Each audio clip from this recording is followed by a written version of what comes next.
Andrea, if you hit manual, it should stop. Go into view and hit manual. Oh, I didn't even notice I was doing that because we had some other issues. We can hear But you. I'm sorry, what did we do? Hit view? Go into and- view and hit manual. I don't see manual. What are we trying to do? You see how that moves? Camera control. Oh, just wrong button. Yep, there you go. Thank you. I'm gonna mute us until we're ready. Okay.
A lot.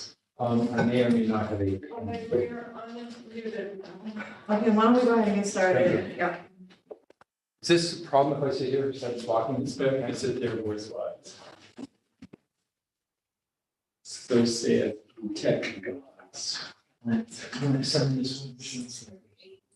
Okay, so we're going to start our laws and rules committee meeting, 6:36, I'm calling the meeting of order. Attendance, myself, Reed Worthington, Chair, Alderwoman Hill, Hirsch, Alderman Frank, Carl Franklin, Whatever, Frank Gold, call me anything. George Washington, Alderman Scott Childers, who already has his hand up. I just want to warn people, look out for reading and exercise. And I saw her out there running the track the other day, so. Yeah. As I was saying, Council President Andrea Schultz is here. Also in attendance virtually is Tony Davis, Alderman Tony Davis, Julie Noble, Alderman Michael Oliveri, and we have Paul Tobin joining us virtually. We also have for council. We have a couple guests in the meeting tonight. So why don't we get started with our agenda? First thing on the agenda is the watershed and ecosystem, the Bill of Rights and Noble, the sustainability coordinator is going to talk to us about that. Thanks. I'm actually going to hand it over to Paul. So Paul, thanks for being here. Okay. Well, I just got a text from Chief Mann. He had a personal emergency just came up and he asked me to deal with it, and he apologizes for not being able to be here. So, okay, so what should I do? You have our new version of the bill with more teeth in it. So I hope it doesn't bite you too hard, but we wanted to put teeth in it. I think we need this more than ever. You know, there was just a thing out where we signed a petition and we're involved with a group that they want us to dump radioactive waste from Indian Point into the river.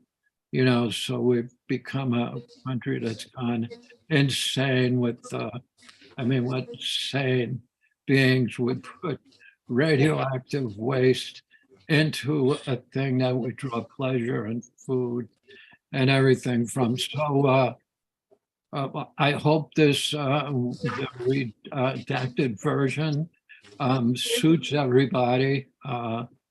We were mentored on this by our friends, the Maoris from New Zealand, who were, I think, were the first people to do that, where they got their entire country to give all their waterways rights as entities. And Doreen Bennett, who is a personal friend of mine, and we had an adoption ceremony. So now I have 15 Maori relatives, cousins, and brothers.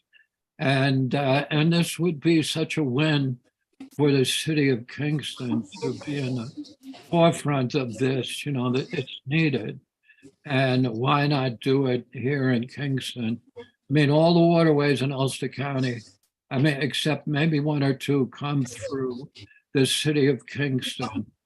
And we've already been contacted by different people and hoping for the success of this so we can present it in other venues. And my son included, who is an alderman in Middletown. So anyway, that's all I can say. When we open up any of our ceremonies, if we were having a meeting like this one, we would first of all acknowledge the people. We would secondly acknowledge the earth, certainly the waters, and then the grasses, the animals, the trees, the birds, the winds, the sun, moon, and stars, and that thing that connects us all, this unknowing force, you know, that connects us all. And that's the way we open up our thoughts. So we all acknowledge that we're connected and an intricate part of nature and not a part that's not. And when the Dutch first came to Kingston, it was a paradise. And we renew that treaty that was handed over to the English. We've been renewing that treaty every year now for, I think this will be the 13th time.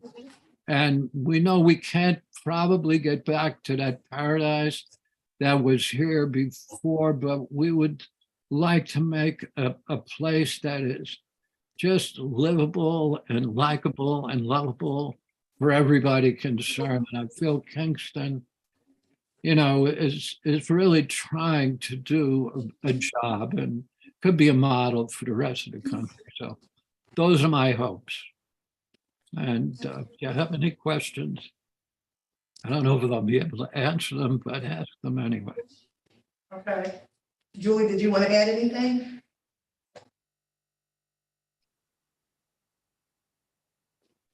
I will just note that this was reviewed and worked on, the second updated version, by an attorney, a local attorney who did donate their time pro bono to work on this. Okay. Anyone have any questions? Can you summarize the changes that were made from the last round? Joe? They asked if you could summarize the changes that were made. Oh, I don't have it in front of me. Julie, you have it. I do. I can share my screen, if that's I would helpful. like to look at it, and I would also like to have the changes, because I was not that conversant with it the first Pretty time. documents or? Yeah. I just went to the Kingston dash. I apologize for not bringing my laptop, I just came straight from far away. One on the agenda, the updated one. Did you go to the agenda? You're the one that says. The one agenda. above. Scroll down, no, I thought it was. There's- Sometimes when there's things get added afterwards, they can't be added to agendas, they like for buttons, but agendas. Can you sign? Okay, all right. What? So, Julie, are you able to just update us on the changes? I was not involved in updating it. I can share my screen and maybe Paul can look at it and update you. That'd be Paul, are great. you able to do that? Yeah, I think Elisa has to allow you to share. Yep, she's all set. Okay. Thank you. Okay.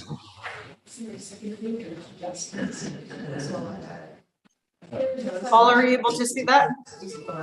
Yes, I can see it. I wish I had the other ones. Well, we put the whereas to make the language more legalistic. And we put the original name of the river, which is Mahicanatuck, which means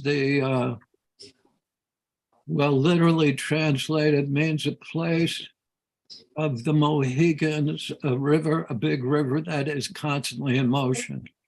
And so we felt that would be important. Let's see.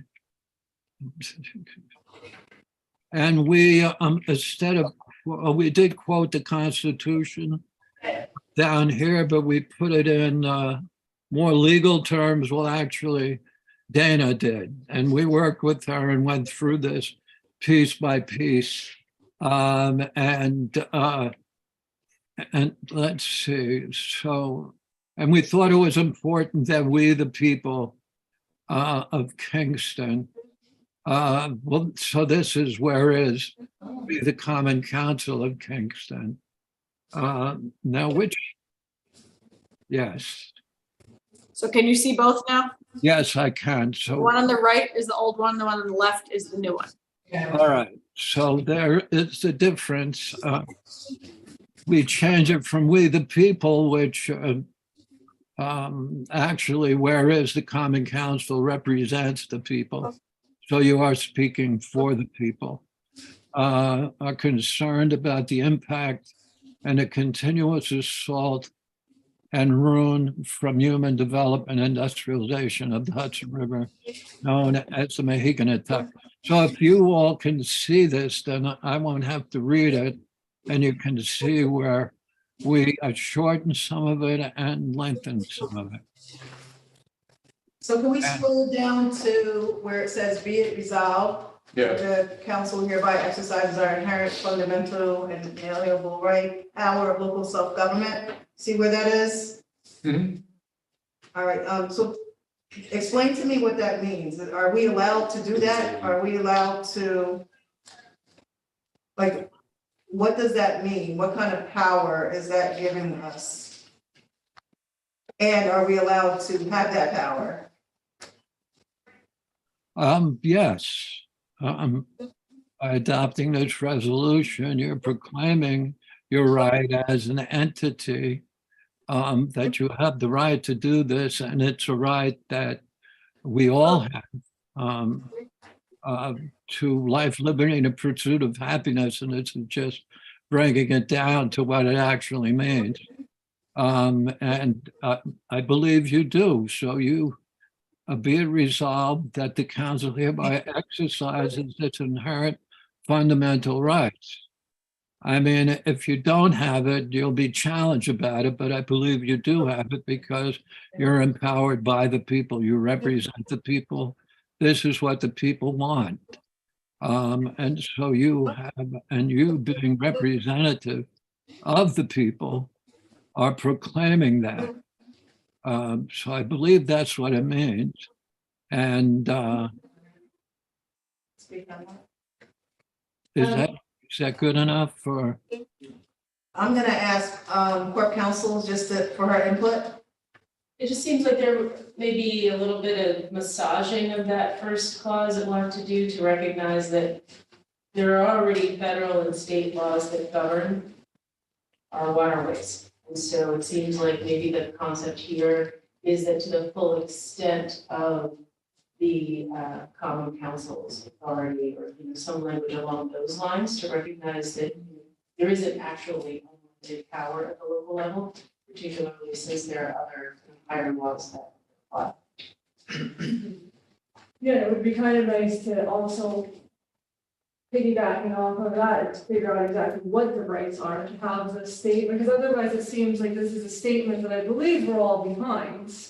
But if it's still, one of the things from last month was to have more teeth, and this definitely looks more legal, but it doesn't really have the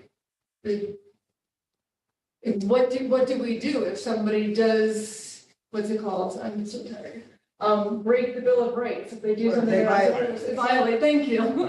If they violate the Bill of Rights, it says we have the power, but what does that look like? And how do we even know when somebody is violating rights? Right, so I just think there's missing pieces unless this is supposed to be intended as a statement only, which in text, it looks like it's supposed to be more than that. So I think that's, maybe clarification from, Mr. Tobin and also the intention and purpose of the council here, the committee. Right. Yes. So I have three comments and they sort of are a cross between sort of technical drafting and larger sort of substantive concerns. I will say, and this does not reflect a personal position, but a general sense of how it will play. The choice of including the original name, I don't think helps. It comes from a certain mindset, which I respect and know, and I've lived there for a lot of my life, but I don't think it serves any real purpose except to sort of proclaim a philosophical position that isn't useful if we're trying to get this accepted by the broader community, not just people who are part of that cultural project. So there's that. The next thing down is where it says, be it resolved that the council hereby exercises our inherent, fundamental, and inalienable power. That to me is just verbiage. Either we have it or we don't, but there's not really a reason to put it in the draft. So Carl, Yeah. let me just, Sure. stop you. So let's reserve this time right here for questions, and then if we're going to discuss them, let's make a motion to discuss. Fair enough. I had one other comment, but I'll wait. Can I ask a question of what the intention is? If there is supposed to be enforcement behind this, or if this is supposed to be more of a statement to say this is what we stand for? No. What's the intention? Is it a statement or supposed to be enforcement behind it? Yeah, my wife is interpreting for me You can't because hear. I'm having can't trouble hear. hearing the people in the council chambers. Right. So we're not asking the river to be renamed. We're just stating the original name of it in a descriptive language of the people the Muncie people who lived here was the river that, we're not asking you to rename the river. But that's what it was called. And the other And- point and the was, other- yeah, are you asking them to enforce something or just make a statement? Well, that's up to, I would like to make it be enforceable. If people violate the law, or any law, then they should be held accountable. So I believe that it's more than a statement, but it could be a statement, but I believe it should be more than a statement. Do we want to have power to enforce our laws and to stop people from polluting, or do we want to be powerless and just allow people, upriver to throw garbage in the water and not be able to hold them accountable? So how do we go about doing that? I guess we would go through the legal system that exists now. And I don't know if I'm answering that because No, you answered it. And I think that this is when we go into discussion, we could talk about it as a body. So thank you.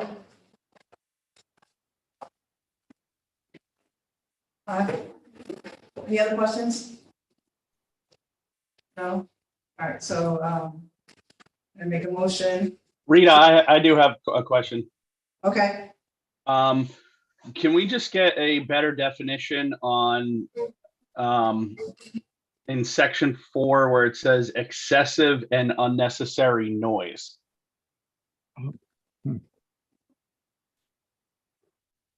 It's under resolution calling for the Bill of Rights, it's the fourth whereas, second to last, or the last sentence. Got it. And why did they put that in? Yeah, Part of something else? I don't know why that was put in there.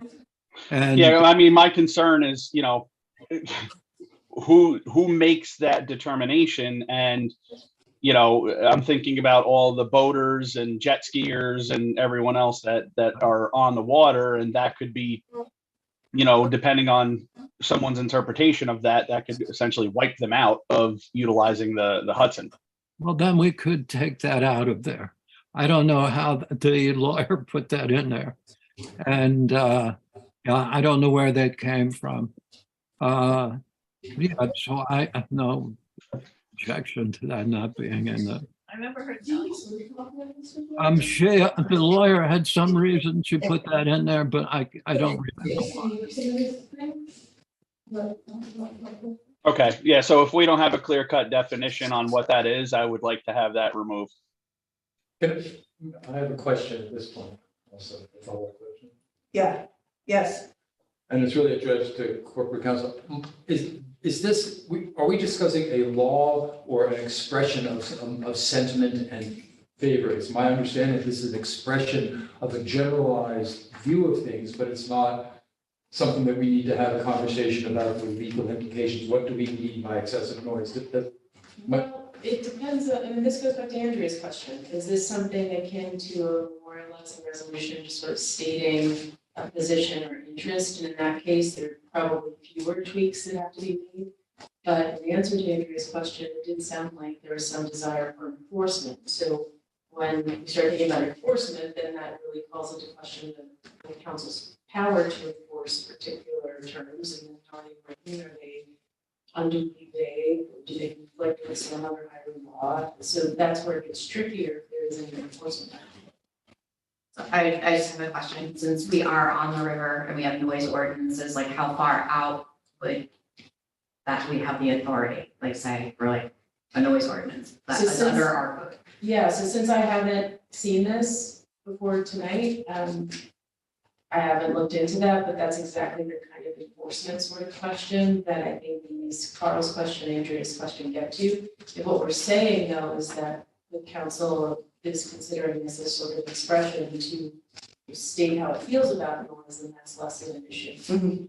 I think that's what we have to, because it's kind of in the middle of it, so we have to decide our purpose, figure out what it is, and then tweak it one way or the other. But just tweaking it now just doesn't seem to make more sense, or it doesn't make enough sense until we figure out the committee's intentions. So with that said, I don't know if we want to motion to accept this resolution tonight. Obviously, there's some tweaks and some things that need to be answered. So, I would move that we table it again for another month. Well, can we discuss the intention part of it so that we know, because otherwise we won't know how to tweak it, right? Well, So, I mean, the intent being what our power is to enforce. No, do we want to make this more of a memorializing resolution, or do we want to make this where we have actual enforcement? Because if this is a memorializing resolution, then it should probably state so in here and be clear. Maybe the purpose is just not clear in this document yet. But I don't know what our purpose is. I mean, their purpose, they would like it to be enforceable, Right. but it's, we have to decide if that's what we want, or if we would rather just make a statement. And then tweaks can't really happen until we know which direction we're going in. Okay. So I don't know if anybody's able to have this conversation now, you need more time to think about it, but I don't think, like, tabling it and just coming back with tweaks, we won't know which way to go.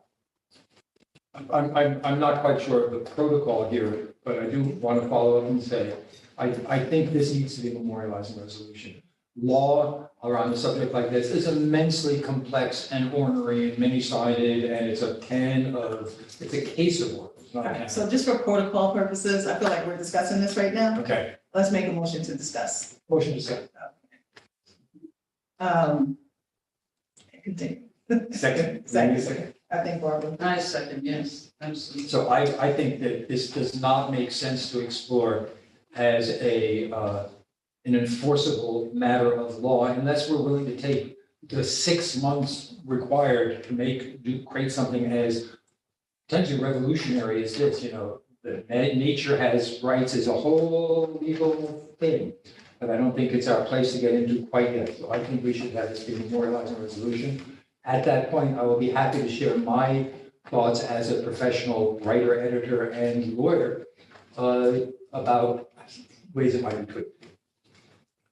Yeah, even if we wanted to say that we wanted to have some kind of enforcement power, I mean, what would that look like? And then does any kind of, like Barbara said, any higher power, state, federal, do they then preempt what we actually set in place? There's one other thought to that. Yeah. And we already do some portions of our code that address dumping of different kinds. And so I guess to the broader point, we're thinking about enforcement, we also have to figure out what we're already doing. Not as well as what other authorities might also call for, because we already do. Any other thoughts? Well, my thoughts are, I mean, enforcement would be nice, I just don't know how that's, What it looks like? how it's gonna be possible. So, you know, starting with the statement, maybe over time, whether it's through the code or, you know, coming back to this, that's. my thought. I feel like it's more of a memorializing piece, because, yeah, there would be certain parts that are already maybe covered by what we're doing, some that could be advanced in the future. But it's a lot to think about enforcement, just having seen this and trying to unfold that. Yeah. And perhaps one other thing is taking some of the illegal dumping, putting that in here to showcase what is happening, and there's also a reminder to the public. This is already law of land, you can't do this. You're finding some of those pieces too, it's including some of the enforcement that's already happening. Okay, so it seems like the suggestion then, Michelle. you- Yeah, I agree. I like the idea of this whole thing, and as a memorializing resolution, the Hudson River is really fantastic, and we do need to protect it and recognize it and have reverence for it, so whatever. Yeah. You can do. Thanks, Carl, for volunteering to rewrite this, I think that's what I heard, right? And I'm the one with hearing. It's an unalienable right. Happy, yeah. WR. So if, I have a question with that. If we're doing this as a memorializing resolution, can we also exclude the language that we're not sure about, i.e. the excessive and unnecessary noise? I think we could tweak this whole thing and come back next month with it as a memorializing resolution, so I did mark that those words can be eliminated. Okay, thank you. And just to be clear, for Paul or anybody else who cares, I did not volunteer to rewrite it. I volunteered to provide some suggestions. I heard it. I know, right? I heard. I heard Carl say rewrite. The majority wins. My term is supposed to end at the end of the year, can it end right now? Okay, so Is there any other language though? I marked a little bit. Is there any other language that's jumping out, or just, I guess, look through it and email? See, I can't really hear the conversation from the chambers. Michael, I could hear you loud and clear. So I have no objection to it being a resolution and taking that language out that's in there. If the other parts of it stand, and everybody is agreed on that, and then we're fine with that. Paul, I believe that they're saying that they're gonna rewrite it. Who's gonna rewrite it? Huh? I'm now serious. I don't have time to plunge into I this. Just let me finish. can do this. I will help people, but I'm not gonna take the primary. Okay, I could write out something if you want. I'll happily work, happy partner with you. Okay. and maybe just that be it resolved language, or you can get with clerk council, you guys can kind of finagle that language there. Yeah, the first be it resolved, it's only, yeah. Yeah, I already you got marked that? one. Yeah, Okay. so if there's any, when you're looking through this, if anybody else has any comments, and then of course I'll share it with your office too, just to, should probably reach out to them. Okay, I'm in favor of keeping the original name, so. yeah, and we could still make changes on the floor if laws and rules too, so we could. Okay, so I then, wasn't- yeah. all right, so then, there won't be a motion tonight to accept this resolution, but that the committee seems to have agreed that we're going to turn this into a memorializing resolution with some tweaks and some adages that Andrea is going to make. Did we hear that right? Yep. And, Yeah, So we'll I'm an idiot that actually volunteered. okay, so we'll revisit this again next month. I have just a question. Yes. Hello? Yes, When, as Andrea's volunteered to make, is she gonna be in contact with Paul and his people or Julie? Just to make sure what's in there before you guys come back next month? And then it's stuff that we would hope so. shouldn't be or not? Say it again? I said, we would hope so, yes. Okay, all right. I just heard Andrew, I just heard the part that Andrew's gonna tweak it, and I wasn't sure if that was in concert with Paul's and Julie's input. That's all. Okay, thank you. Yeah. Okay, great. Thank you, Tony. All right, thank you, Mr. Tobin. Thank you, Julie. And so I'm just going to move things around just a little bit. We have Alderman Tony Davis on. I want to move him up. He's going to talk to us about the outdoor dining policy check-in. Thank you. Thank you, Chair Worthington. As you guys know, that I'm going to be getting off this council soon, but after having a conversation with Andrea a month ago or so, I think it's important that some of the resolution or some of the things that were passed that and the council goes back like 6 months or so and revisit what's been put in place to see if there needs to be any tweaks or, and getting rid of things, adding things. And it's some controversy in regard to outside dining. And I've heard from both sides, but we haven't really, the council hasn't really brought this back up. I don't think since it was passed several years ago. I know it's tweaked by the mayor, I believe a year ago with some additional requirements. But I already see throughout the city of Kingston, uptown and downtown, that people have already, businesses already started to put their outdoor dining establishments up.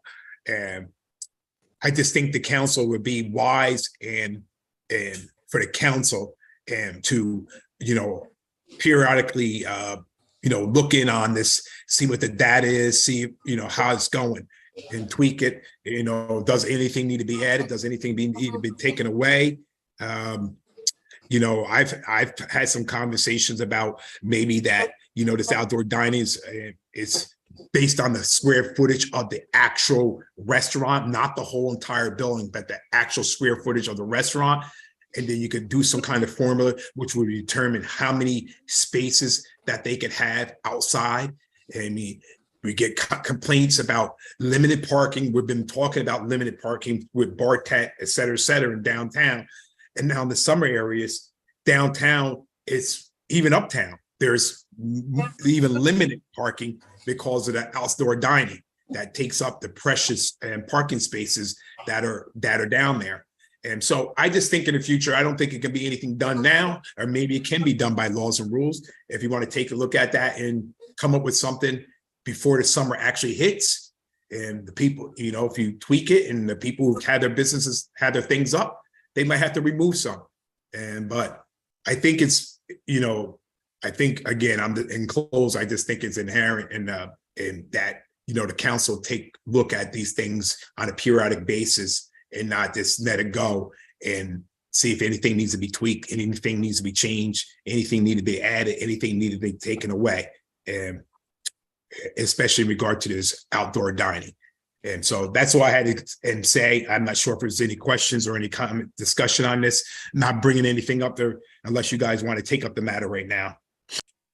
So Tony, and this is in response to you hearing from constituents about the outdoor dining. Constituents and friends, neighbors, business owners, and it usually doesn't. It usually in favor or against? And many are against it, And, you know, some are, I mean, I know that, it's always said that the uptown businesses are in favor of this. But then I hear from some uptown businesses who say they're not in favor of it. And I'm not sure if they're concerned about coming out in public because of the backlash, maybe. So it could be something again that, with the Summer's department, we send out a survey, an anonymous survey in regard to, and we make sure we send it to all the businesses and the people up there that live up there and, live downtown as well, what their thoughts are on this. So we can have educated and discussion again and say, we've gotten this feedback. It's a lot of people who are in favor of it. And we say, okay, go, this, everybody's in favor of it, let's keep on going. But if it's a survey comes back and says, unanimous that a lot of people are not in favor of it, then I think the common council needs to sit down and take a hard look at this, just like a lot of other municipalities, including New York City, have been taking a look at this of what should we do with outdoor dining. Right. I like the idea, but I think that informal surveys don't give us any real good information. So I'm wondering if we want to ask the mayor if he could have somebody undertake an actual study, because I think we need somebody who has expertise in actually finding out the benefits and detriments of this. As we saw with the Pike plan, we had an informal survey. Basically, we got half the people are in favor, half were against. So it didn't do us much good. But I think if we had, an actual consultant who understands these kind of issues, who could investigate, that would give us a much better sense of how to either change the plan or retain it as it is. Whatever data can be gathered in regard to this. So as Rennie stated, either redact the plan, change it all and get rid of it, and that, it comes up when the summertime is starting to come. And then that's when, am I assuming I'm all the person that's hearing this in favor or against it and with outdoor dining? And, that it usually comes up around this time. And we haven't addressed it. And by the time we think about talking about it, it's too late. So that's my only suggestion, that take a look at it before it gets to the summertime. That again, newer laws and rules, you can come up with something now. I haven't heard one way or the other about the outdoor dining. I just think, people just assume it's going to happen and they do it, but I haven't heard any negative feedback or positive feedback about it. I think Carl was first, Andrew. Well, one thing is that if a business is against it and they have a restaurant, they don't have to do it. So there's a lot of free choice at work here. If you want to do it, you can.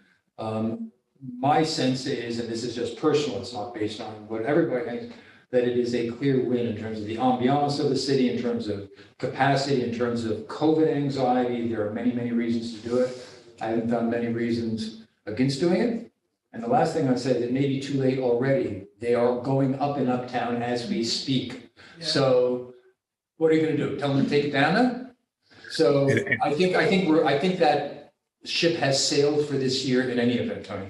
And that's what I'm saying, Carl, is that's why I'm saying that, the council, the laws and rules, wherever, and should be looking at this, on a periodic basis. So even if it is during the winter time or the fall season, at least you have time to, the council have time to talk about it, get data, whatever, and then be able to roll out with some kind of plan before the outdoor dining goes up. And I'm totally agree with me. I don't, it's probably is too late, as you said. They're going up, and this, over the weekend, I went uptown and one wasn't up, and then I went up there yesterday, and it was full blast. And again, that my thing is that I'm hearing both.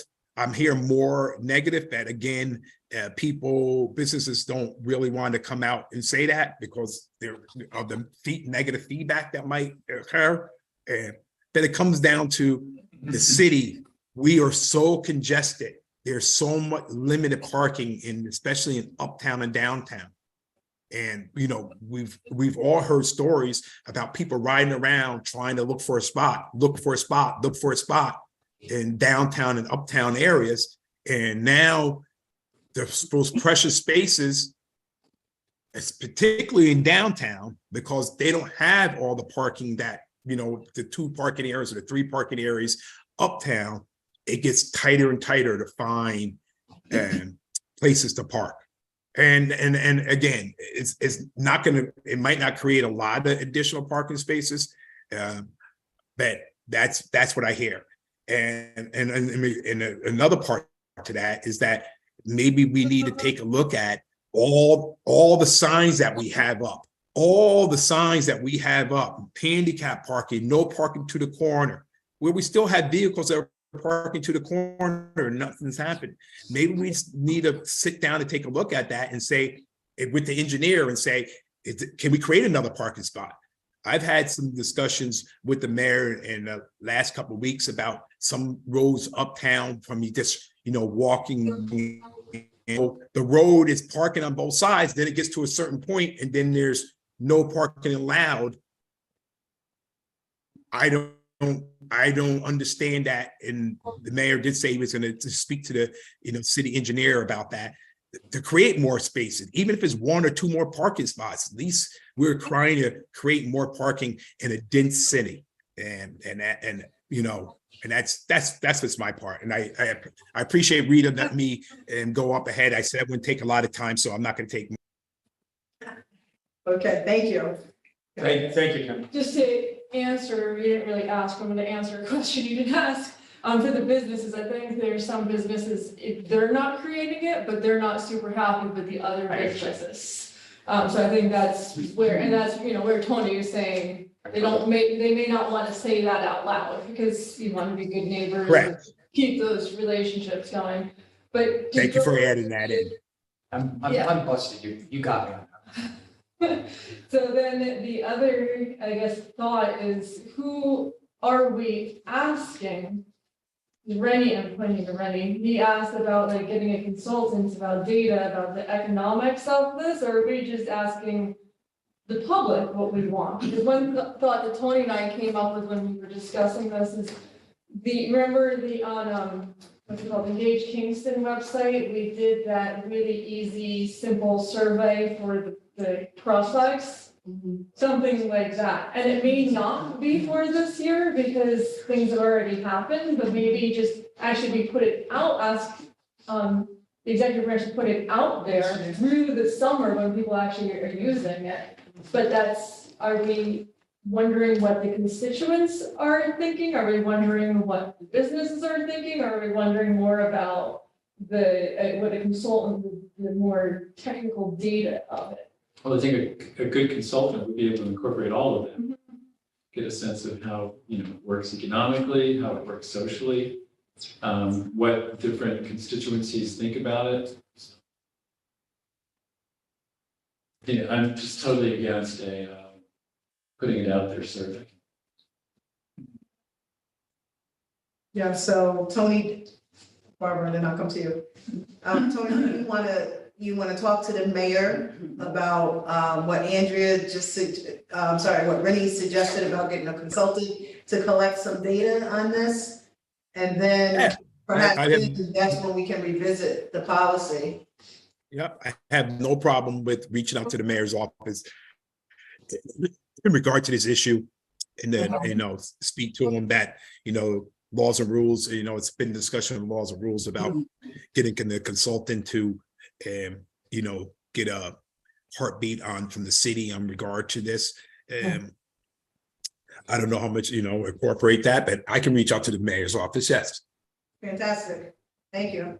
Yep, yes. It looks like that we did a short survey to put the current policy in place. Short informal survey? Did we do that, or? Yeah, it's on the city website. It was a press release, June 11th, 2020. So it was back in 2020, you said, Michelle? Yes, It was a press release on June 11th, 2020, public dining and shopping registration guide released for businesses.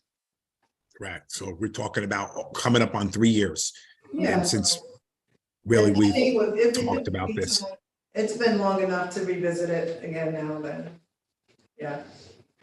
Yes. Yeah, so we also have a lot of, we have experience. I mean, at that time, it was, COVID had hit and it was, it was very important to have some opportunities for businesses to have outdoor. So whatever, if there was a consultant hired, it would be hopefully someone who's familiar with what other municipalities have enacted and so. All good. Okay. Okay, well, thank you, Tony. Thank you. Thank you, everybody. Have a good evening. And we'll wait to hear from you. All righty. Thank you. Okay. All right, so we're gonna keep jumping around here because I just looked at the agenda and realized that, Well, Reed, do you want to do John's since he's here? well, let me get Julie first. Okay. And then just on the Michael old is not business. feeling well, so he's wondering if he could also be. Yep. We Let's gonna do two at a play. time. Skip. So I'm gonna go back to Julie. And then John, if you don't mind, I'll take Michael really quick and then, okay? All right, so Julie, are you there? We're gonna just move old business up just so we can get her off the agenda here. The operation of shared bicycle and would electric assist, and this was something that was on last month's agenda. So Julie, you want to talk to us about that? Sure, so we had taken the comments from the last time that we heard from Complete Streets and Live Well Kingston. I didn't hear any further comments from the council, so we updated the version. I circulated a red line version and as well as a clean version, which was updated by Marissa in Corp Counsel's office. So just to walk you through, and if you would like me to share my screen, I will walk through the red line version. So I will do that.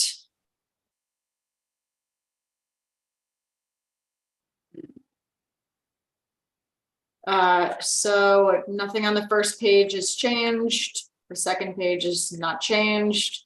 The third page, there's a reference now under operational requirements. No person 1 or more years of age and less than 14 years of age shall operate a bicycle unless a person is wearing a helmet. So this now addresses, this is now aligning with the vehicle and traffic law for helmets for children. So only children under 14 years of age will need to wear a helmet. There's a section on lighting. And so there was a concern about the lighting and aligning that with vehicle and traffic law. So now that states under section 1 or I, whatever it is, that what the visible light needs to be from 500 feet from the front, 300 feet to the rear. Then it goes on to operational requirements, letter C. We crossed off the line that said, and electric scooters shall not be operated within designated bike lanes. So they will be allowed in bike lanes. Another reference to the helmet, D, adding under the age of 14. Down to I, this is again referencing the lighting. This is the same insert there. Under O, it says no person under the age of 16 shall operate an electric mobility device. No person under the age of 16 shall rent an electric mobility device from shared system. And then continuing down, the parking section was moved. So this section that is parking of shared mobility devices was taken out of its own section and moved further down, which I'll get to in a minute. In the geofencing, it specifically states the geofencing as it references to electric mobility devices, since we wouldn't be geofencing non-electric. unless we were to add some kind of aftermarket thing, which we wouldn't be doing. And then as we scroll down, Article 4 pulls out the parking and adds the parking in and of itself in its own section, specifically stating bicycle or electric mobility device, so articulating that it applies to both bicycles and electric e-bikes. There's a new statement that says under parking restrictions, no user, operator, or agent thereof shall park a bike or electric mobility device on the private property of another without permission. Again, it articulates both bicycle and e-bike in this section. This is where all the parking was moved. And that is a formatting note. So you have a copy of the clean version in front of you as well. And that is where we are. Okay. Thank you for, taking all of our comments into consideration and doing this. Appreciate that. So questions, Rennie? I have a question, just the interject that language, electric mobility device. Is it clear that that would not include four-wheeled golf carts and similar types of vehicles? Yes, in the definitions. Sorry, Okay. it's not sharing, but in the definitions, it talks about what electrical mobility device is. It says any bicycle with electric assist or electric scooter as defined in this chapter. Okay, thank you. Any other questions? All right, so we have a resolution before us. Motion to accept the adoption of an ordinance to permit the use of e-bikes, e-scooters, and shared micro mobility services within the city of Kingston. Motion, Ray Scott Childress, second. Michael, Volunteering for that. Right. You're volunteering for that. That one I'm volunteering. all in favor? I'm sorry, motion to, any discussion? All right, all in favor? Oh, sorry. Michael. I have Thanks, it. Julie, sorry. That's okay. So I remember last time we talked about this, we were, and forgive me, I could be wrong. I thought we were going to divide this into two things. One was going to be actually the resolution itself for accepting them. And then the second one was, to the company that we were considering having come in for them. Are we just talking about now the actual laws pertaining to the use of these bikes within the city, not the second part? This is both combined. Okay. Okay. We did talk about separating those. Yeah, because I thought we had a discussion with separating them because I thought we were all in favor of having contractual language for the usage of them, but we were still kind of skeptical because of, the hecticness that it's still around bicycles on the road now. We're just adding electrical bikes and having a vendor in here when we're still working things out. Ultimately, I guess that's up to you all. If you want to vote on this and not vote on it, or if you want me to separate it into something different. I will say that from my department's perspective and the mayor's perspective, we are both interested in moving it forward collectively, but obviously it's up to the council.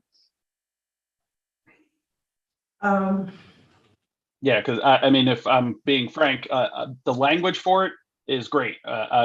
If we are voting on the language of this today, my vote would be yes, but I still don't think we're ready as a city to have an influx of, rentable electric scooters for the general public to use when we're still having all the issues we're having currently. So like I said, that's where I'm at with this. If we're combining it into one, my vote would be no. If we are separating it, it would be yes for the actual, language and no for to allow a vendor to come in here at this time. Okay, so can we, let me hear what you all think about this. Yes. I think they're two separable issues, and the timing of when you move forward is not addressed in this. So that's something that's an independent decision, and we can sort of talk privately or about what the timing might be to do that. You don't have to do that here, but I think it's, in terms of setting a framework, enough for the back and forth, enough for the shilly-shallying, let's move forward. That would be my vote, my preference. At this point, it is silent as to when implementation happens, Michael, as far as I'm concerned. Yes. I agree with Michael, and that's where I thought the committee was going after the last 2 months meetings, because that was what was discussed. I mean, it's a change of heart, it is what it is. I think if it goes forward as one, I sort of agree with you, but I think it also would be then the council is done with it, so I think like if we separate it and then, wait on that, it's a little bit more in our control and we feel comfortable when traffic safety issues are, we're more comfortable with that, because that's what we talked about last couple of months, was the concerns with not moving forward with the second piece. Anyone else? Question for Julie.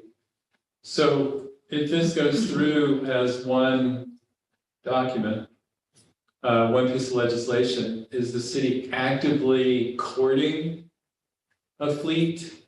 Are they actively courting a vendor? Or is this just in case a vendor comes to us and wants to establish rental bikes and so forth? So we're not courting, as we aren't able with our procurement policy to court, but I already have a draft. My office is drafting a contract, an RFP, and a permit. So should you move this forward, we would be prepared to advance seeking and putting out an RFP for a vendor as soon as we can finalize language through the Corporation Counsel office and the procurement office. So should you move this forward, we would be prepared to advance this, put out an RFP in May, hire someone in June, and get a program started in July. But we cannot seek any particular company.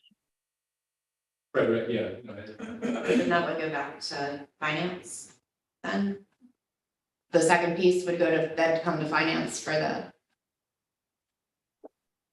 the vendor? No, I mean, I have money through ARPA, and it would be a procurement like any other procurement. I wouldn't need any approvals unless the monies would be more than I have through ARPA, and I don't think that we would be seeking additional funding. We would be working with the monies that we currently have already allocated. So if my interpretation of this is that, if we were to approve it as it is, then, whether we feel like the city's ready or not, come August, being optimistic, this would be in place, regardless of if the council's feelings is that the city is ready for that. If the council is permitting the legislation, then it's up to the executive branch to permit the execution of it. Sure. Yes. I would like to submit that I think the timing of this is a political decision and an executive branch decision. And I would defer to them. If it backfires, let it redound on the executive branch for making a bad decision. I think it's our job as laws and rules to say, does this framework make sense? And then it's up to the executive branch decision of timing. I think we're sort of stepping into a river that's not really our river to step into when it comes to time. Well, okay, so I agree and disagree with what you're saying. You're not the first person to say that. Okay. And just to err on the side of caution is only because for the last couple of months, we stated what we wanted to do with this piece of legislation. And so I think that it's important that we stick to what we said we wanted to do, and that's what we asked Julie in her office to do as far as making this two pieces of legislation. That's all. It's not saying that it's not going to go forth. It's not going to move forward. It's in a way that it's moving forward. I'm also told that I would be getting comments from you all by the 31st, and I didn't hear anything. So we moved forward with what we had. But I think that we like what you have. And so I think the only piece that we're talking about right now is whether we're going to move this forward as one piece of legislation collectively with the vendor coming in, or is it going to be separated into two resolutions? So I don't think that anyone is questioning the language that you have in it.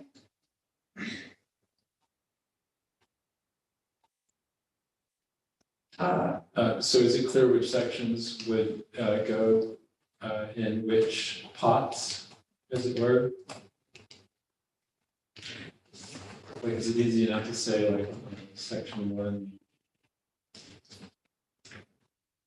I think just any language that has to do with us procuring or getting a vendor coming in right now, it seems to be what we're talking about right now.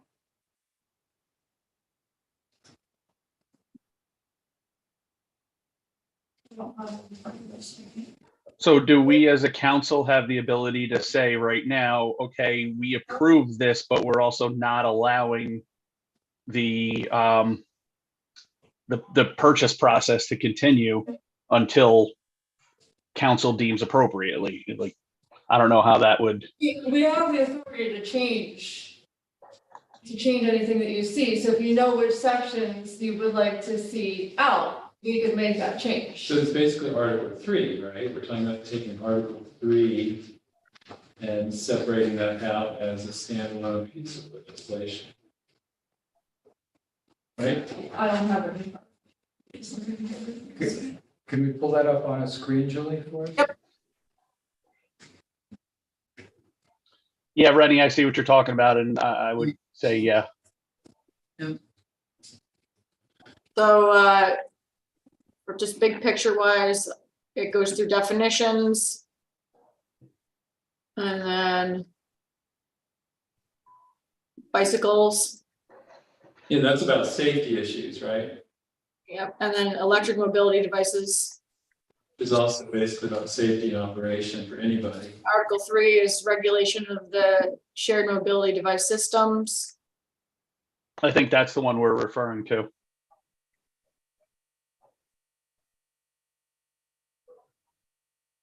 And then Article 4 is parking. And that's the end.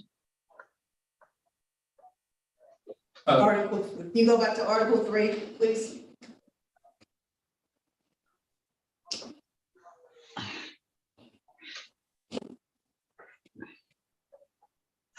Just read it.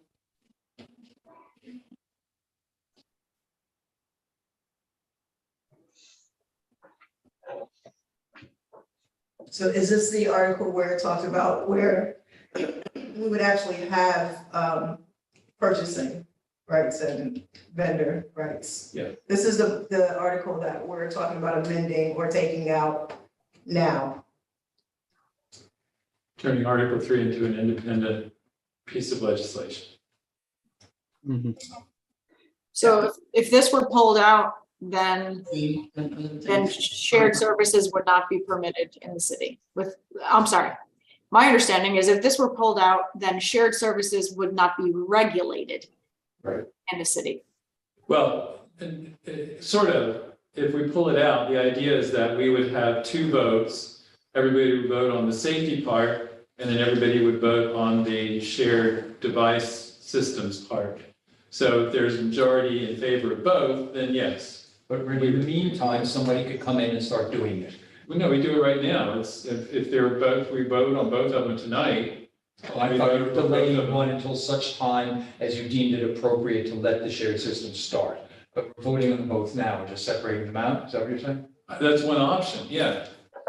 One option is just to separate them out, because, for instance, what I hear Michael saying is that he likes part, doesn't like another part. I think it's simple enough to separate them out, and then, you know, and then we can vote on the 2 parts independently. But this just takes a motion to separate them I'm out. okay with that. My bias is to get them both through today. That's what I'm. Sure. And if we do it, if that's what it takes, I'm fine with it. Yeah, it just would take somebody making the motion to take section 3 out of this and have it stand as an independent resolution. Or can we just discuss? Yeah, we just discuss, I mean, if this committee wants to do one way or the other, we could just sort of go through the removing it, like, I mean, I know how two of you feel on the voting members of the Laws and Rules Committee, but, you know, depending on how you, if everybody's supportive of this resolution, then we don't have to be going through all of this. The resolution as it stands now. Yeah, I mean, I weighed in, I think that there's too many concerns out in the public, you know, that this just adds more to the streets, and I worry about that. So, you know, I've said that last couple of months, and I'll say that again, but, you know, it's up to this committee with how they want to proceed. So, I mean, we could go through the formal motion process, or we could just see how everybody feels. Well, I would say just procedurally, to me, they do sound like two distinct things. And so I think it might be cleaner to have them go as two distinct things. I would be in favor of both of them, but I just think there's a procedural element here. So if we were to follow your lead, what would be the next step, Rita, if we were to separate it out and vote on each one? I think we would have to rewrite two separate resolutions, because the one that is in its current form is the one that still has Article 3 in it. Or I could just cross this out, or. Well, we could write new committee reports, Right. so these blank ones. I have Can I just add one thing, because this has happened before where something is removed from a draft, and we should go back and then look and see if there are any cross-references or any internal inconsistencies based on that. So if you're going to do that now, that's fine, but the committee report at least has to leave some wiggle room for reconciling any cross-references if you decide whether that way you don't do the fine-tooth comb tonight. So a committee report saying that Article 3, regulation of shared mobility device systems, and any reference to that in the resolution. I'm sorry. What are you trying to do? To say that you are adopting the version of the attached, subject to, with the annotated revisions and any any other changes consistent with the annotated revisions. Okay, so then that, So you have to mark it up, and then if there's like a word or two here or there required to effectuate that deletion, then that's. and that's something that we would have to do today. So, or table it. Or maybe there's another solution, which is to pass as is and ask Julie and the city government, not ask, require them to get clearance from us on the timing when they do go out to the people. But- That's what that. But what, no, because once this passes Yes, through, up to the executive it's up to office the to executive office to take. implement it. And they're already moving forward with, or they're planning on moving forward, so. So one question though, to that point, does this contain, so there's a permit, an application for an operator permit, right? It has fees associated with it. I don't believe that all the details of that are spelled out here. I believe that they still have to be developed. Is that right, Julie? Correct. So if the committee were inclined to kind of go in Carl's direction, it could require committee approval of any permit before an operator could be allowed to apply for operators. Yeah, that's kind of what I had in mind. Thank you for clarifying. Right, but that doesn't alleviate the necessity to go through. So the fees are referenced in section 160-14, fees and fines. Applicants and operators shall pay fees consistent with the fee schedule established in chapter 217, including but not limited to permit app fees, permit renewal fees, and non-compliance fees. And not-for-profit operators may apply to the council for a waiver of fees. But either way, there is no permit as far as I know, or at least Marissa hasn't mentioned working on a permit. Right. And so the permit and the amount of fees are yet to be determined. Yes, And correct. if the council wants to retain control over kind of that last implementation component. You could do so by requiring approval of a permit. And in any event, the council still has to work with Julie to figure out what fees make sense. Okay, Yeah, so then that that could be incorporated into our original committee report. well, wouldn't that just be amending this here, not the committee report? So we would add a last section, right? Is that where it would go? Would it go in the committee report or as a section? I believe that the committee report should say that the final permit would be subject to council review. Permit and fee structure be subject to council review. It doesn't have to be the ordinance and stuff. Great. Yeah, I'm- and so that would then take care of Article 3. So if I'm understanding this correctly, basically what would happen is we would add the additional language that Barbara was talking about. And then Julie would go through her process. The vendor would seek to, they select the vendor.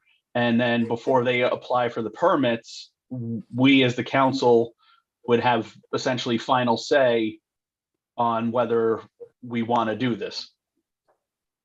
Okay.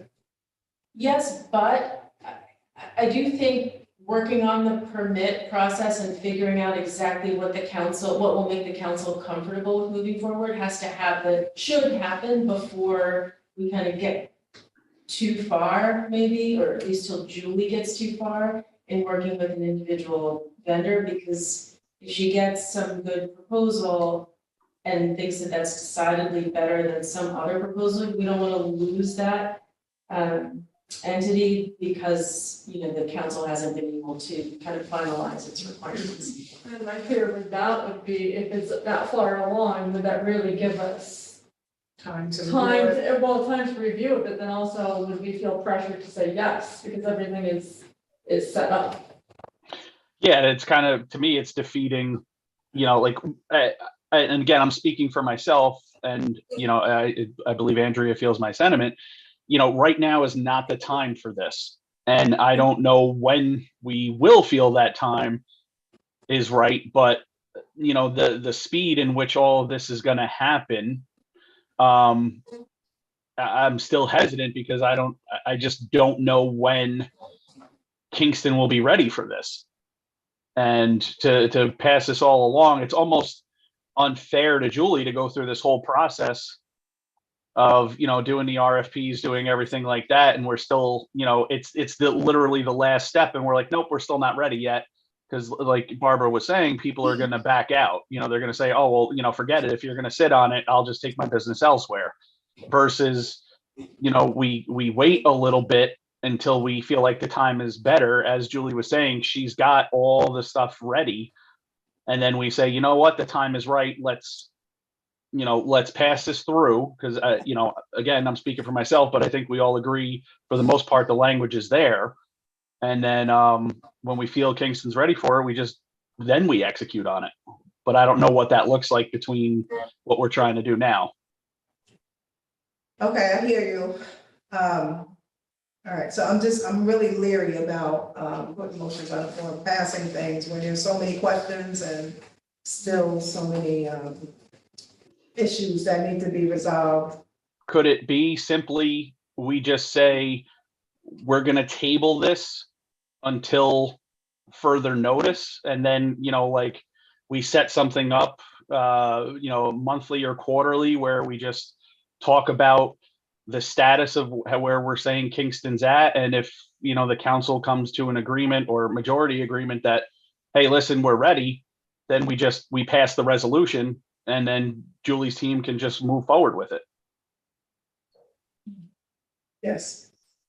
Or what if we just, for now, say delete Article 3, because I'm guessing that there wouldn't be things in Article 3 that other parts of the agreement are dependent on, but vice versa. I don't guess. Okay. But that's why I was recommending maybe that wiggle room language to say, if you cross out Article 3, And any cross references. and any cross-references required required cross-references that are consistent with the attached material. And if you get rid of it, then some vendor could come in to set up shop and we would have no control over that. That's the risk, as I understand it, of what you propose. I can't, I don't think. Sorry, Carl. Speak up. I'm sorry, you didn't hear me? no, I heard you. I interrupted you. I apologize. I'll wait for you to finish. Go ahead, join the crowd, Michael. Do it again. I just can't see someone coming into Kingston and like, strong arming us and saying, I'm setting up shop. They don't have to strong arm it, they just have to do it, Michael. All I they don't- have to do is come in and do it. But I don't think, how are they going to get Regulations electricity? Limiting them from doing it. How are they going to get electricity? Where are they going to put this setup? They can't just claim a sidewalk and say this shall be ours. And there has to be other permits and things that they would need to do. Like I can't just. I mean, they could call Herzog, they could call Kingston Plaza and say, hey, we want to set up a system in Kingston Plaza. Brad Jordan can say, sure, and then it could be done. Have we seen prior to this, that has not happened, right? It hasn't happened in our city. However, we have had multiple vendors reach out with interest. I really would encourage us to move forward, and one reason is I kind of am empathetic, perhaps excessively empathetic with Julie, and I'm just projecting myself into her head, but we keep kicking the can down the road. And I want to stop kicking the can down the road. I want to move forward and stop sort of perseverating about this. So I'm for taking some step now, and if it means carve out so that they have to come back to us when they're close to a deal and to come back in timing that doesn't jeopardize the deal, then I'm fine with that. But I really want to I don't want to just kick the can down the highway or the bicycle down the highway another time. Yeah. Can I ask you, Barbara, where you stand on this? Well, I'm not, I will not be passing this in this current form right now. So I do like the idea of separating or taking Article 3 out and or proposing a new committee report, which deletes Article 3 and any cross references that may be in the agreement. And so, but in its current form, I will be no with moving this along. Barbara? I feel similarly. Either option, that would be cleaner at this time. Yes, sir. So then, going along with that, would then be, we took out Article 3, but said what we need to see is the permitting process and the potential fees, because in essence, there is still something to work out in Article 3. It's not finished yet, right? So that could be the kind of compromise, maybe. Would you support it if the Rennie approach were adopted? Yeah. Can they just take carving out section 3, but also saying that we'll work towards the permit? And requiring The permit a to come return before to council to approve the permitting structure on any deal And that then, is reached. and then that's. Well, the whole what we- thing would have to be returned to council, all of section 3. All Yeah, section 3 would be- But that's the premise for bringing it back. Okay. Okay. To formulate a committee report. Is this a new? Well, so some of these make an amendment, or suggest an amendment to remove Article 3. Someone needs to make that motion, like Michael. Okay. Okay. So I would like to make a motion to remove Article 3. Second, Second. any discussion?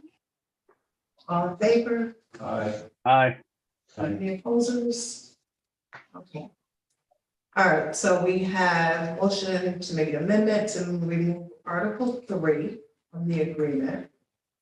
And then we'll make a motion to accept the committee report with the deletion of Article 3. Is I think we're good. What do I need to do? So you just write the new committee report, carving out Article 3. Okay. Can you do it on this one? Just say deleting. But I think I have to take out the shared micro mobility services. Sorry. Adoption of an ordinance to permit the use of e-bikes, e-scooters.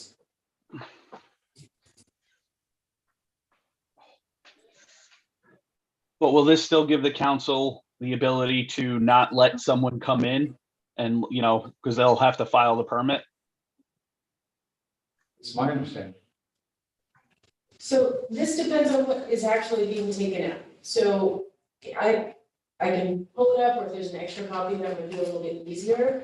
Does Article 3 have the permit requirement? If so, then the entirety of Article 3 can't be taken out to effectuate the sort of outcome that Michael is talking about. Because if what we want is to require a permit, there has to be something in what's left that includes a permit requirement. Article 3A states every person engaged in the operation of a shared mobility device system must first obtain a permit for such operation from the city clerk. All right, so we can't take that out. Can we just have a, System must first obtain a permit for such operation.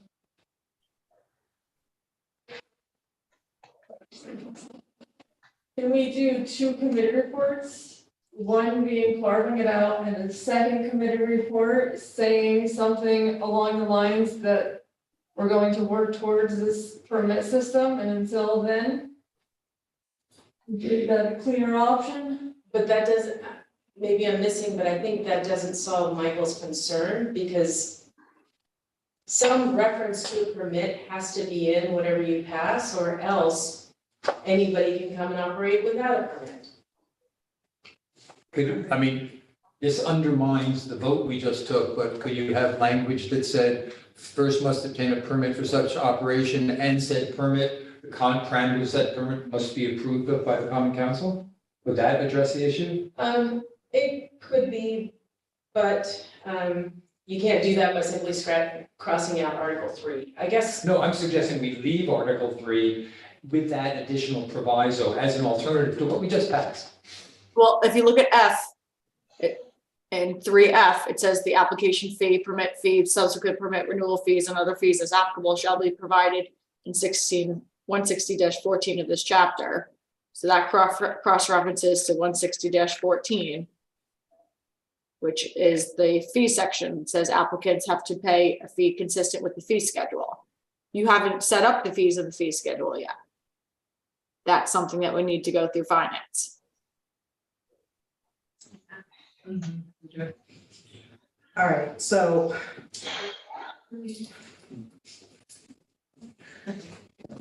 I don't think what we're proposing tonight is going to work either way.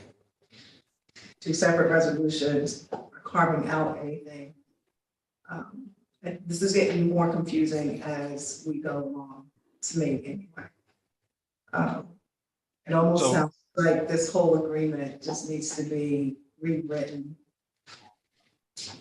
As far as I'm sorry. Go ahead. as far as Article 3 is concerned, and the whole permitting process needs to be clearer.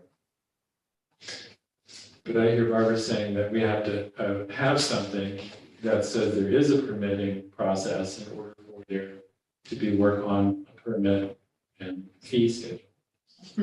So the council has to decide, sorry to sort of speak out of turn, but yes, that's kind of what I meant. And the council has to decide sort of 3 things. One, is there either some event, some meeting, some knowledge that has to be gained to figure out what timing and safety will make sense for the acceptability of a shared system. 2, while figuring that out, what should the permit look like and what should the fees be? So those are kind of 3 categories of issues that the council has to decide. And yes, there has to be some reference to, it doesn't have to say in the actual ordinance that the council approves it, but it has to be approved and that can go to the committee. All right, so procedurally, there's a motion on the floor to accept the amendment, which passed, right? So Why don't we deal with that right now? Motion on the floor to accept, that did pass, didn't we? That Yes, that passed. We can unpass it too. Yeah, because it just, I don't know, it's almost like we're painted into a corner right now. Yeah. Where, we feel, again, I say we, but it seems like the feeling is that there's some of us who are hesitant to have this stuff in the city. But if we don't pass this, anyone can bring it into the city is essentially the threat that's being posted against us. So, it's. Anyone I'm could at- have brought it into the city forever. For all of our existence, anyone has been able to bring it into the city. This is just now codifying and taking control over that circumstance. That hasn't changed. People have always been able to do that. So Okay. it's So- been a couple of months since we've been discussing this.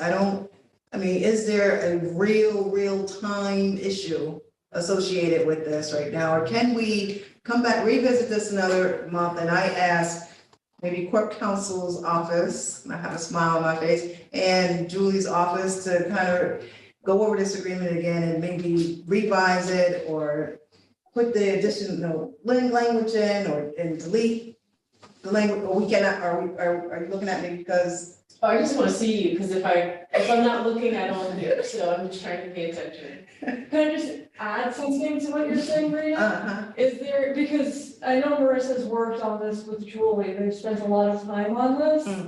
And so they keep coming back and it's still not quite what we want, so I like that approach, taking another month. But instead of them trying to guess what we're thinking, maybe having a council liaison with them too, to kind of help that, and I'm not volunteering for that one. I'll volunteer that. But it may be somebody who has concerns. Can I- To have somebody with concerns of this. That's why I was volunteering, because I don't get know. concerned. So that way, they have a better, Julie and Marissa has a better idea of where we're thinking. And when this comes back to us next month, then we can move this forward, so. Can I just speak to Marissa for a second, because some of this is drafting, but really when I said those 3 categories of choices that the council has to make, that's not something that Marissa can draft around, that just has to be what the council has decided makes good sense. Okay. Can I, so is it possible to say, we pass this, but Julie cannot go out and get the RFPs yet? No, because once this happens, it's. Oh, yeah, it's executive. Okay, yeah. Right. Yeah, so it's. Just to avoid Julie and Marissa doing all this work, not knowing where we're coming from, I think this could be a helpful. And Michael, would you agree to work with Julie and Marissa as far as being the council liaison? And Carl has also volunteered. But I don't have a problem doing that, but my question is, I don't have any problem with the language in the agreement. The problem that we're having right now is we don't want this here yet. So it's not, like I said, there's not one part of the language that I don't agree with. It's just now's not the time. But it would be figuring out a way to carve out 3, making it legally work. So that would be the idea. So they keep the council in tension by having your voice there. So that they have more guidance on what to do. So they don't have to keep coming back every month, learning a little bit more, going back and like that. Okay, yeah, if Julie's okay with that, I'm going to take direction from whatever you guys want to do. I personally think it comes down to the principle of it. Either you vote yes, we like the principle of it and it's a go, or you vote no and you say, we wait until we're ready to vote yes. This whole parsing it out thing is confusing to me, and I think it's going to be confusing to everyone. And frankly, it could probably be interpreted by Corp Counsel to have loopholes, whatever ends up happening. But to me, it's come down to the principle. The principle of it is either you want this to move forward, in which case you vote yes, or you don't want it to move forward right now, in whole or part, and so you don't vote yes. And either way, then I at least know I'm moving forward or I'm not moving forward. I mean, if you do nothing, it's not going to change anything about what is the current circumstance, which is that any vendor could come in and drop their stuff. Have they yet? No. Would they? I have no idea. If you move it forward, we move it forward, and you guys are done, and I move it forward, and you are done with your say in it. I mean, you get to say what you want about the permits, but that's about it. So it really, to me, comes down to the principle of it. If you want to take more time to split it up and divide it up and do the language, that's up to you. Yes, it is more time for all of us. I will say that there's been so many tweaks already to this. And so unless somebody specifically articulates to Marissa and I exactly what you want to see changed, we can't guess, right? We've guessed already to get this far. So like there needs to be some really explicit direction if you want something different. Well, I think the only direction, oh, go ahead, Rita, I'm sorry. Well, I hear 100% hear what you're saying. I would be happy to put this vote on the floor right now for a yes or a no. I thought that we were trying to compromise in that it appears that it's not going to move tonight. And so with the compromise, our thought was at least we're not getting rid of it totally. But if you would like me to put this on the floor for a vote, we will do that. My only concern with the parsing it out, which is what you're stating as the compromise, is that it is really actually what is gained. So if you take out section 3, I think what I'm hearing is if you take out section 3, which is saying we're good with the e-bikes, we're good with regulating random e-bike use everywhere and bike use, but we don't want, you know, a company to come in and do their stuff because we don't, and I don't know why the because is. You guys have in your head whatever your because is, okay? Everyone has their own because.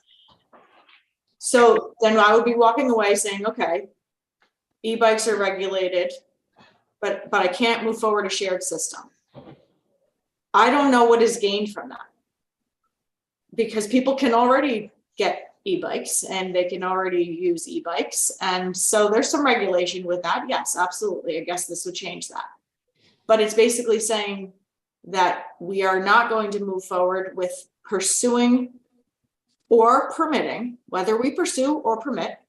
We're not going to go out and seek a vendor, and we're also not going to regulate a vendor if they do come here. So I don't know. To me, I feel like personally, the reason why I advocated on the executive end to move this all forward collectively is that I feel as if you parse this out, I'm not sure what is going to click over a checkbox to you all to say, okay, we're ready. I'm not sure what that threshold will be. I don't know what proof you will need. I don't know when we will reach some sort of comfort. You will reach some sort of comfort or some sort of threshold that says we're good, or some sort of period of time when there's no accidents that we're good, or whatever that threshold is. I personally don't know that will ever happen. And so it will be for naught, in my opinion.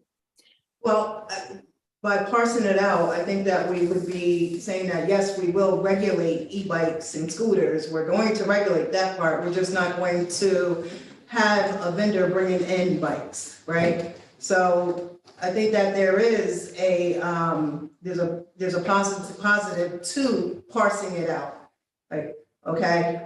Secondly, I think that a better time, and maybe then the council will move forward and say, okay, yeah, let's do shared services, is when we feel like the public safety part of it has been taken care of. I think many of us, or maybe I'll speak for myself, I know I said this to you in last month and the month before, is that I was concerned with what was going on in the city with public transportation and the safety issues surrounding all of that. And so I said, I didn't think it was the correct time to do that part of it, that piece of it. But regulating the e-bikes, sure, why not move along with doing that? And I think we can do one without doing the other.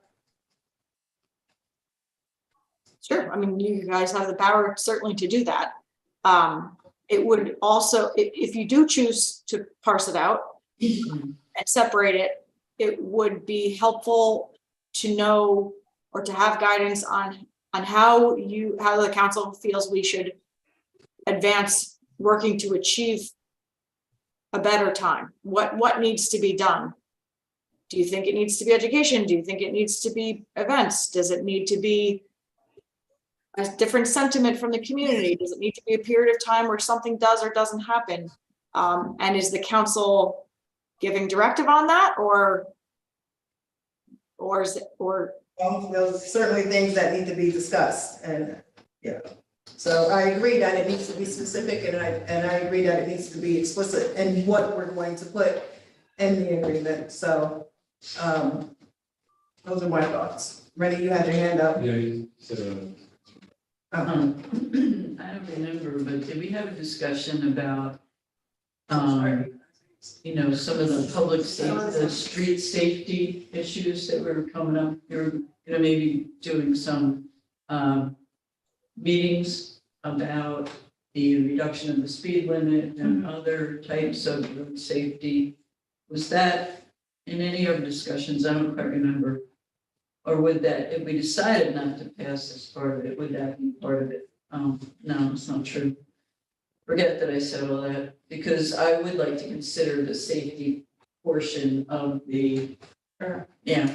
Well, like I said, bringing that I up, got it. you know, I still support doing the 3 meetings that we discussed. Yeah. I need help. I can't do it all. So, I mean, if anybody wants to step up, Tony isn't here and he had offered, so I can't, you know. Which 3 meetings?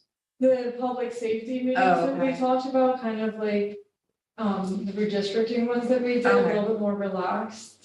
You know, so I've asked before. I'm happy to step out, like I can do that. now. Okay, yeah, because if we do one in each part of town, I just can't. I can't do it all. Okay. All right, So, but yeah, I mean, yeah, and so if we have kind of downtown area, Tony, I'll just check in with him, and if so, one of you uptown aldermen wanna see if you could lead something, just because I just can't do it. I'll spare you my private one. Not happening. Because I agree, I think that's an important thing, and that kind of puts, you know, moves things forward, so thank you, Michelle. Okay, so, going back to whether, Michael and Carl are going to talk to Julie, or are we still interested in doing that? Sitting with them and kind of carving this out? Yeah, I mean, I mean, it's, Yes. it's All right, kind of so- a vote, but I think that is, you know, instead of voting this down, I think we. Table it until next month. We're gonna ask, Michael, you here? Yeah, I'm here. Carl to, contact Julie, her office, and maybe Court Counsel's office.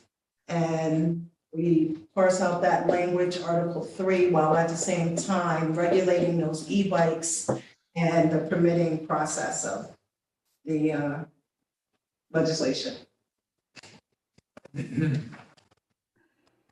Here we go. Yes? Table. Okay. So we're going to table this for another month. And hopefully by the time it comes back to us, we'll be able to move forward. Yes, Julie's got a question. yes, So you already took a vote. Are you going to undo that vote? we are going to undo that vote. So I need a motion to undo that and do a vote for the amendment. Motion by Carl Frankel, second by Rennie. All in favor? Aye. Any opposers? No. Okay, Thank you. thank you. Thank you, Julie. Can we take John's? We certainly can. I'm gonna stand up like him because my back is sitting too long. Thanks for your patience. No worries, no worries. And everyone else as well. It's been actually quite interesting to listen to. And for the first time in my life, I kept my mouth shut. You want me to just stand here or? That doesn't matter? Yeah, that's wherever you're comfortable at this point. They talk to us about the cross street. Is it on the Pearl Street Lane? Yeah, Pearl Street Lane. I think that's what it's called. I have a survey here that I brought that may be helpful. So for those of you who don't know me, I'm John DeGasperis. I'm a local lawyer. I think I've lived in the city of Kingston for 13 years. I grew up in Pebble, Ulster. My wife and I were both small business owners uptown. And we currently live on Main Street. And about a year and a half ago, I learned of a lot that went up for sale, about a block and a half, 2 blocks from where I live. It's at the end of Lounsbury Court, which is a small dead-end road off of Lounsbury Place. And the lot that I would like to buy is wooded, it's vacant, it's just under 5 acres. I think it's about 4.6 or 7 acres. A rare wooded lot in uptown, I'll call it uptown Kingston. It's unfortunately completely landlocked, except for what has been termed a paper street. I'm a trial lawyer. I didn't know what that meant until this process started for me. But I get the sense that it means like it's only on paper, it's maps or something. It's landlocked, and the only way to get to it is through this Pearl Street Lane. And If people have their computers, you can go to Ulster Parcel Viewers and put in Lounsbury, and you'll see the map. And I can see you have a color copy, so the image I provided in the letter is somewhat helpful, but, so here's Lounsbury Court. So like Main Street would come here, and Lounsbury Place comes here, and they connect to Lounsbury Court. And then you can see here,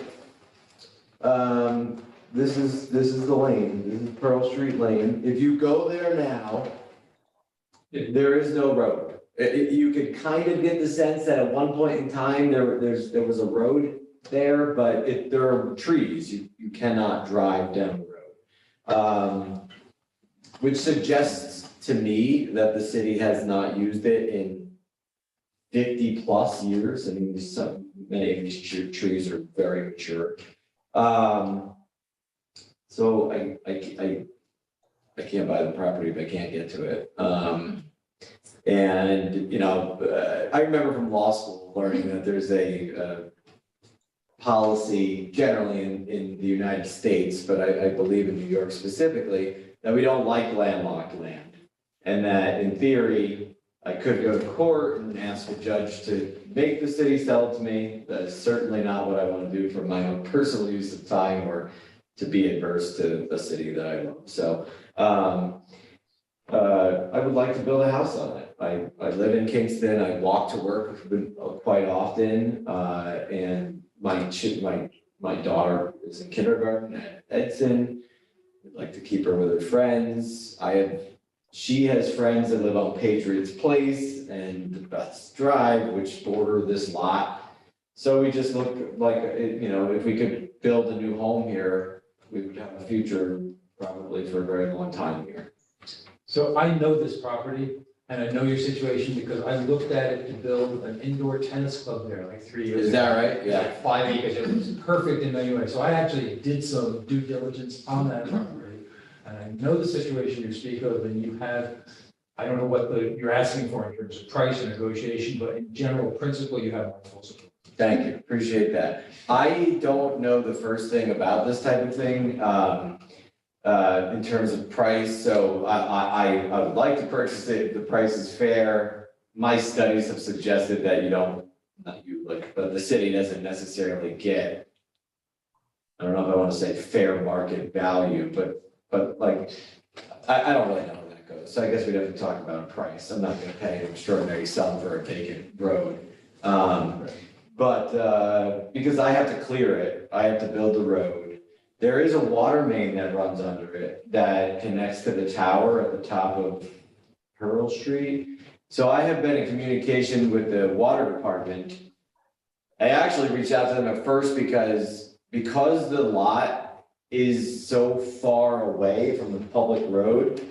I had concerns about utilities, like how am I gonna get water and electric and all that? So when I got the survey from Bernier and Larios, they said, oh, well, we have a city water line map, and they pulled it out, and there's a water main there. So I had originally called the city water department to inquire whether I would be allowed to connect for water. And then the dialogue started about like, would a road offend then? They can't get to the main the way it is because it's wooded land, the road. So they went out and looked at it, they marked it, they were very helpful and cooperative, and they said, you can put a driveway on it.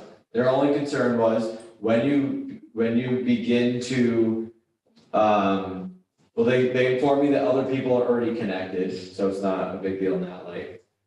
And the only concern they had was just about the depth of the pipe and the weight of construction vehicles and how we would address that, which obviously I need the city's cooperation, and I don't want my water main to be broken either, so I would do everything I could to cooperate that. The gentleman I'm looking to hire as a contract, as an excavator, is a longtime friend of mine. We played football together at Kingston High, but he's a local police officer.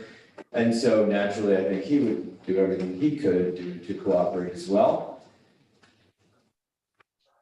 I don't really have an intention to make a commercial use of it. I would like to build a house on it. It's big enough that I suppose at some point, I thought like if I needed to sort of absorb the construction costs, I could maybe like break off like a little 1 acre lot to sell to someone else, but I kind of like the size of it, and I would hope to be able to afford to keep it for myself. But at 5 acres, you're not thinking to put a helipad on it and just, No, I'll probably need to keep much of it wooded. So here's the thing, I don't really intend, I don't think I can, I don't intend to put in like a full-size road, you know, it's probably, it would become a private drive. Yeah, no, I know. You were seeing something serious, so. And, it's a hill, actually part of this space. It looks like a road, but I would say that about half of it in width is actually a hillside. So if I were to like take the whole space to build like a very large driveway or a road, I'd have to retain the wall. And I really don't want to get into that, which is why I think like the value of it is very close to zero, but for the fact that I needed to get access, so. So what is the procedure now, assuming you approve this, what do we approve?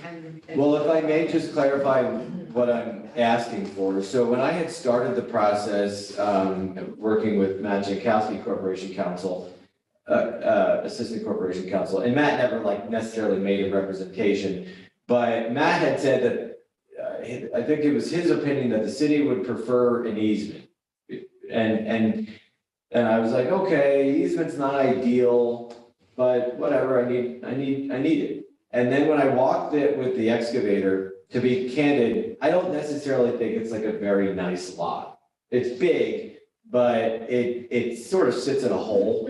And so the highest elevation, which is the best location for a home, is in the very back corner, so the furthest away from access. And what's I have children, and just even for general privacy, I would hate to like build this road on my dime, put a nice house back there, and then like anybody could drive down the road and park next to my house on my 5 acres, but like right next to it is a public road. So I went back to Matt and I said, I really just think it makes sense that I buy it and I'll leave the city and the city water department the easement. So if they ever need, then they can come on, but I'll own it and control it that way. And Matt said, well, there's a process, and that's where we are. Matt, my research suggests that you're more empowered to grant me an easement sort of more quickly, because I don't think that the city code necessarily addresses the easement as much as it addresses purchasing of land. Now, I could be wrong because I don't know the code or charter very well. So what I would like, if you would consider it, is an easement whereby, an immediate easement whereby the city maintains ownership pending the process of a purchase. Because I'll buy the land with the easement, And if I can't buy it, I probably won't build. I'll just hold it until some other day or for some other purpose. If I can buy it, I'll commit to my family building this home. I would like the easement because I want to get to work. You know, my kids are little, I want to build a house with them while we can enjoy it before they, you know, move out. It's gonna take a lot of work. I gotta build a road just to even excavate it. And the weather's nice, and I'd love to sort of get the process underway while the city does its thing with respect to the sale process. Yes. Yeah, just to jump in a little bit more specifically about the process, we actually did this last month too, for a sale. We all, at the end of the committee report says that, excuse me, that it would just be requesting the planning department to prepare a deed. They would have 30 days from when it passes council. But I have a question for Corporation Council. If you've had the opportunity to look at the language of the easement. I haven't, I know that Matt had sort of had some preliminary discussions, but I have not seen. Matt and my lawyer have gone back and forth with the deed and the easement language, and I understand that they both approved it or said it was fine. And again, that was because initially I was like, well, I'll just do the easement, but I really just feel uncomfortable having like a public roadway in my backyard. And I know that sounds weird because I live on a public roadway right now, 10 feet from the street. But this is just different because the house would sit basically in the woods, nearly half a mile. And the idea of any Joe Schmo coming in and literally parking near my house is just a little unsettling. So an easement pending a sale, does that put us in a position, I mean, can that So again, language is a little. I have not seen the easement, Yeah, and I have some questions about even just tonight, a couple of the liability issues that have been suggested, so I haven't seen it. Yeah, that was my question too. Pending the sale, where does that put the council? Is that, I mean, you haven't talked to the city assessor yet, right, as far as the value of the. no, Yeah, no. I mean, he followed the right process Oh, yeah, according to our yeah. charter, where he reaches out to us and then we prepare the deed. Where I'm getting a little stuck is the easement language happening at the same time. Everything that you just talked about in law school, I did that last week in school. I've only had- So, Well, do you have the easement, do you have a copy of it, grant of easement for use of driveway? It's gotta be a little more fine-tuned, I think.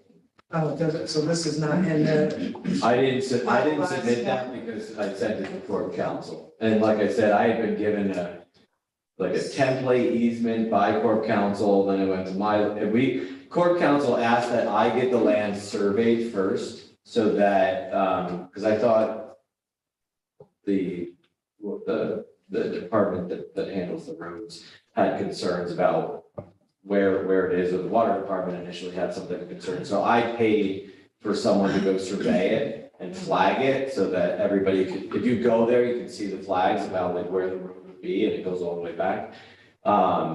And so then I paid the surveyor to provide a description of both the road and the lot. And then my lawyer had provided that to Matt, and I was not a part of their back and forth, but it was my understanding that they had come to an agreement of what language was acceptable if this body allowed it. Rita, what does the actual committee report say? so I have two. Okay. One of the committee reports is to request the council to direct the planner to cause a deed description to be prepared by the engineer's office for Pearl Street. And so that's similar to what we did last month. And then the other one is to grant an easement over Pearl Street Lane for the purpose of the construction, maintenance, and use of the driveway as outlined in the attached easement and description, which court counsel says is not finalized yet. And which you are saying that you want that subject to a pending sale of the of the land. Yeah, and for totally selfish reasons, I imagine this, I read the code and apparently the next step in the process is to direct the city assessor, I think, to write a deed and the assessor identifies adjacent landowners. I imagine that process is gonna be time consuming and again, for totally selfish reasons, I would like to get to work, because it's right, and the seller is pressuring me as well, because that's our only contingency is just, I can't buy land that's landlocked. Right.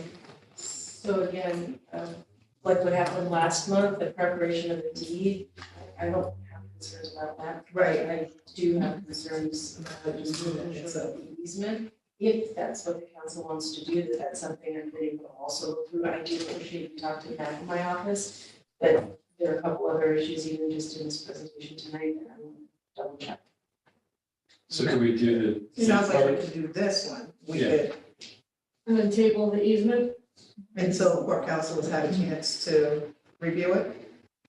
Okay, It's much longer paper street than that. right, but the one last. Yeah. Yeah. This, like, how long is this? Like, you said you had a, I don't know. you had a survey? So a half mile. Yeah, I don't know, it's long, because it runs to near the other end of the lot. It really doesn't, it's because this lot that I'm buying sits well below Pearl.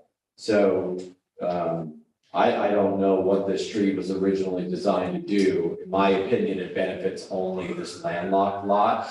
But it's quite, I think If you know Pearl longer than Street, 500 it's a feet. little bit longer than the block from Wilkie to Overlook, so. So I got a question. Can we just say, if we agree to it, that, we agree or we allow the city of Kingston to negotiate for a sales price?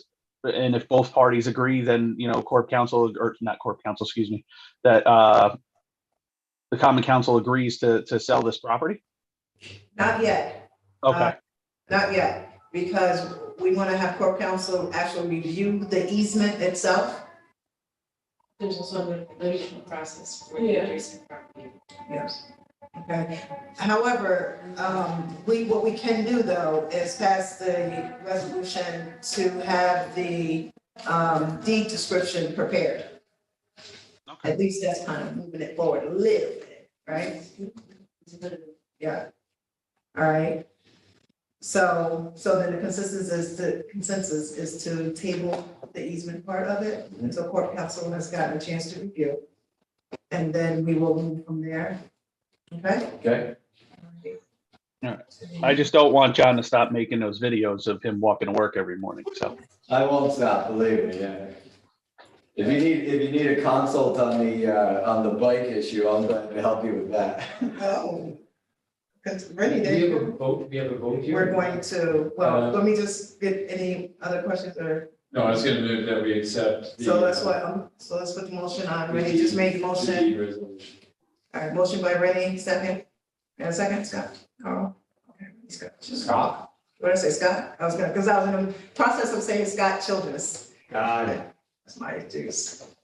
All right, all in favor, or any discussion, no suggestion, all in favor? Yes. Aye. And Rita, I give my permission for you to sign for me. Yes, and, okay, so. Just cross this out. That. I have to step out and make a phone call. This has gone on later than I thought. I have to tell a certain individual. Do me a favor. You can just, Get this something. And just so I don't pester anybody too much, what do I do from here? somebody in your office will reach out. Matt reach out to me, or, yeah, Matt and I have. Yeah, no, that's all. And so one of us would be. Sounds all right, great, thanks so much. Thank you. You're welcome. Thank you for your patience. So many faces are familiar, and I don't really participate in this, so it's nice to sort of see everybody working. Pleasure doing this. I'm glad somebody says we're working. Yes. Oh, yes. Okay, all right, it was Bartek. He's been sitting here patiently too. And Bartek, do you mind? No, that's fine. We get Tanya. No, you should go first. Are you here listening? Yeah, we insist. Oh, okay. All right, this is kind of on the same vein, right? In the same vein? All Rita, right. I thought I was, Oh, yeah, Michael had, yes. Oh, I'm sorry, guys. See, I'm even confused It now. has to go to Carl and then. mine should be super quick, hopefully. Okay, all right, yeah, you're gonna have to cross out somebody's name on here. All right, Michael Oliveri is going to, talk to us about the amendment to the rules committee preparation. Yeah, Okay. so I would just like to make an amendment that any communication in which we vote on has to be submitted to us at least 48 hours ahead of time. That way the council has enough time to review it, to process it, to come up with any questions or concerns ahead of time, instead of getting, late communication and, we have to vote on it right away without having the proper due diligence to make sure, we've processed it and come up with any questions. And then obviously we would have presidential override to allow that communication be shorter than 48 hours if need be.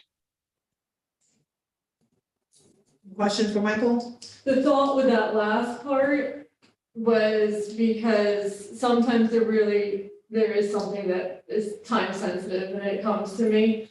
And so and if we didn't have that, it could be council president and chair of the committee approval of it, however you guys want it. But I'm nervous. I like the idea of it because I think it's important that everybody has time to do their homework. But sometimes there's time sensitive stuff. And we don't want to kill something just because it doesn't meet the 48 hours and then it makes it even worse. And it'd be similar to you allowing late communications and things like that.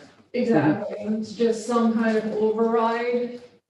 But for the most part, it will get folks to be able to do the homework, more than 5 minutes before the meeting, since we all work. Okay. All right, any questions on this? So, Can you just ask one? yes, How's the material defined? Because it's not, so communications are in, the Friday before the month where the committee meeting happens. And so what scope of materials would this rule cover? Michael? Well, I think really any additional information that's pertaining to it, and not like, I remember last meeting where how this idea kind of popped up. I believe Julie had sent us information, but she had sent it like an hour before our meeting and no one really had a chance to review it. So it's basically all information pertaining to what we're going to be discussing and voting on. We get that in a timely manner where we do have the ability to do our homework. Can I suggest one word addition, something instead of just saying materials, how about substantive materials And documents. and documents? Attachments. Yeah, so that way in case it's. Supporting Supporting documents. documents. Supporting documents. Is that covered up under open meeting law? So it's not open meetings. For posting It's the those governor's documents? Yeah. transparency requirements, and it has to the extent practicable 24 hours. language. So that's already covered. My only concern, just because sometimes, say, this isn't the best example of it, if someone had a draft resolution, or Julie had a draft resolution that had Article 3 taken out, and then I realized that there's something else that's not exactly right with that. Would this rule change cover a correction of material that it might have some substantive component because it's a cross-reference, but then you gotta put it off another month? That's my only concern.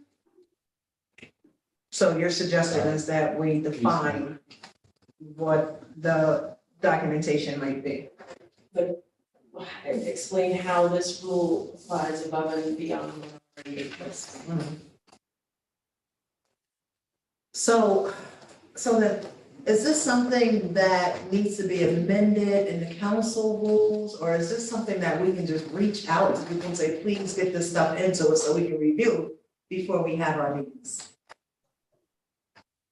Well, my thought process is we have to have everything 48 hours ahead of time, or if you're not going to have that available to us 48 hours ahead of time, it automatically gets tabled, or you don't even bring it forward until, Does you know, the that next meeting. Does that necessarily have to be a rule, or is that just something that we can, as a council, establish amongst ourselves? Most times when we don't have the information to review, we're not moving forward on it anyway, because we haven't had enough time to review it. See, I disagree with that to an extent. I mean, you know, in my brief tenure, I believe there was a couple things where we had late communication, or the information was provided to us last minute, or sometimes it was, we didn't even have the communication. It was, oh, you got it. And then we're like, okay, well, you know, and then we still voted on it. This to me, I think is essentially, even though I hate the word forcing, this is forcing everyone to make sure you have everything you need to send us to review and make our, you know, educated decisions on, with enough time for us to process it. Okay? Yes.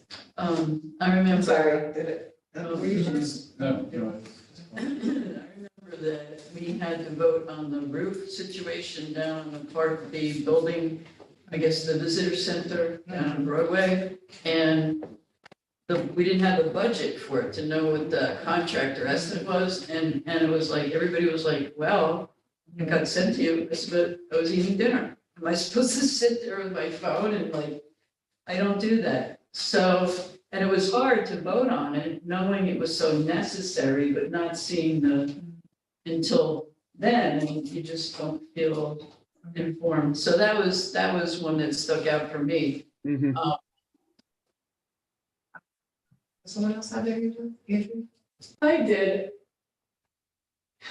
I mean, I agree. I like this. I think it just gives us more opportunity to do the work, since we all have such different schedules and we all have, you know, lots of busy, we're all busy lives. But if we want to try asking first while we tweak the language of what Michael is suggesting. Yeah. I mean, the department heads know how strict I am with the communications. I think someone would make fun of me behind my back on how strict I am with the deadline of the communications. Definitely not these two here, but, so, I mean, I could put that out and we could attempt that for a little bit and then come back with maybe language that we all feel a little more comfortable, because it's clarifying. And then at that time, we could also see how this approach works. I mean, it wouldn't give us a lot of time, although, having said that, I actually am in favor of Michael's amendment. How does that sound? Like, Giving it like a test run, where Andrea said that, you know, we have to have the material, see how that goes kind of putting folk on notice and seeing how that works while we come up with more definitive language. Sure. So we would essentially, table this, or? Yeah. Okay. Yeah. Okay. Yeah, I'm fine with that. I just, you know, like I said, the basis of it is just so that we're all properly informed and have the time to do our homework on this. Right. Yep. And I think in concept, we all agree with that.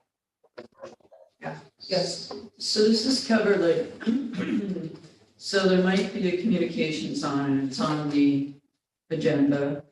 And then, but we're waiting for a budget from somebody to be attached. And is it like, oh, the staff person shouldn't be expected to have to get it to us right away, or they're not working for us, they're working for the mayor. You know, there's that sort of, I think one time I heard that here and I was like, oh, okay. Does that make any sense? Because I think that was something to do with the, that building on the roadway. So the budget didn't come in. The estimate for that roof didn't come in until 2 hours before our meeting. Right. And it was sort of presented like, well, we can't rush staff to get it to us, like, you know, they have a job and so maybe I'm, you know, not correct in this, but that's sort of what I heard that time, because I was a bit upset not having the proposal, yeah, of what the roof would cost. Well, that's what that amendment would do, right? Yeah. Make sure that that information is to us prior to. Yeah, they wouldn't even be able to present it. Right. It's not just the community, okay. It seems to me that one of the problems with this idea is that there may be times when you really need that information, like even if it only comes in 24 hours, it's like, thank God the Pony Express arrived in time. And we were sort of cutting that out as an option, so. No, we didn't, that's why there would be a part that would say I can override it. I missed that. Yeah, Carl wasn't in there for that part. Yeah, we consider that, that's definitely you consider. That's fine, Yeah, great, was- thank you. Yeah. Sorry about, Madam Gussie. I'm not here in a lot of ways, right? Yeah, it was in Kuwait. Okay, so we're gonna table this. Yes. We're gonna come up with that language of what we want in it, and then and Andrew's gonna put the notice out to, department heads. Right? Yep. May I have a question about, are there more votes that we're going to be doing here tonight, or is it just presentations and discussion?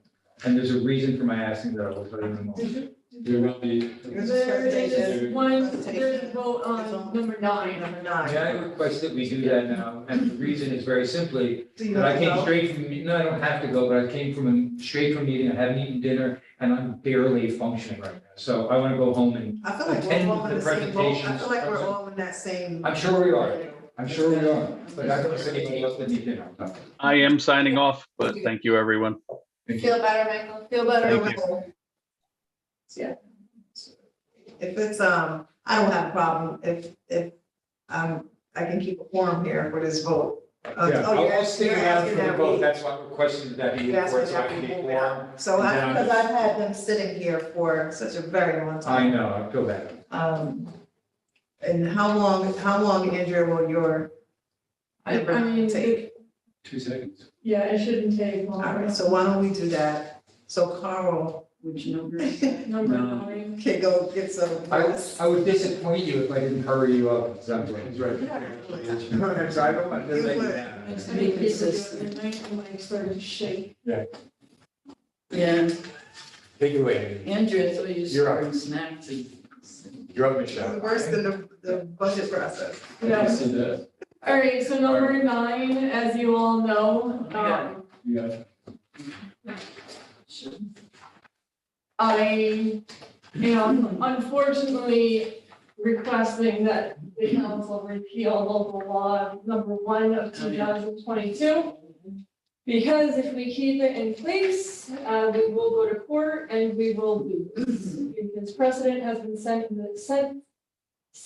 the 3rd department. I see there is no way around it. So moving forward, keeping this good cause would essentially be just accepting a frivolous lawsuit. So I'm asking, sadly, for it to be repealed tonight. We also have worked with some folks, and Rennie has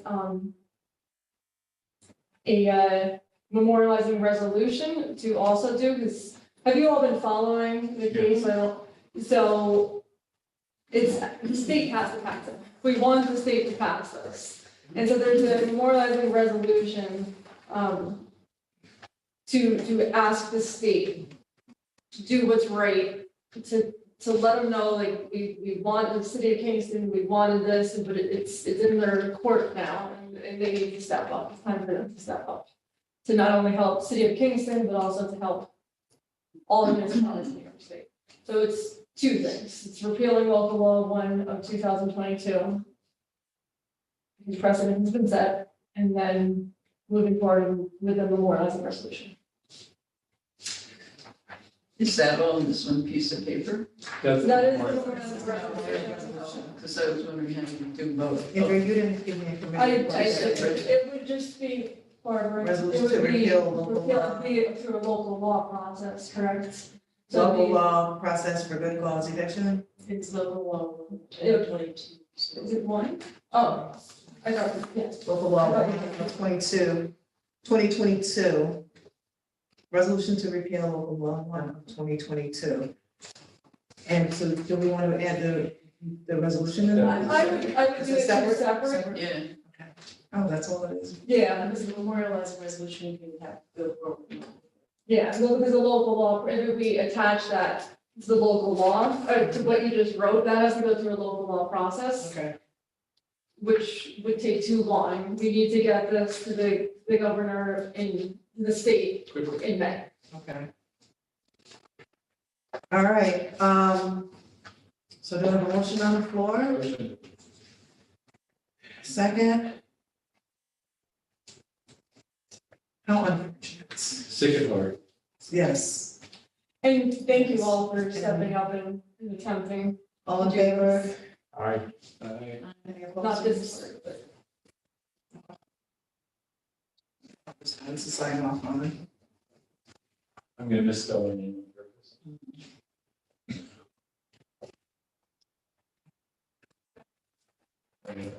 All right, and so we're gonna do.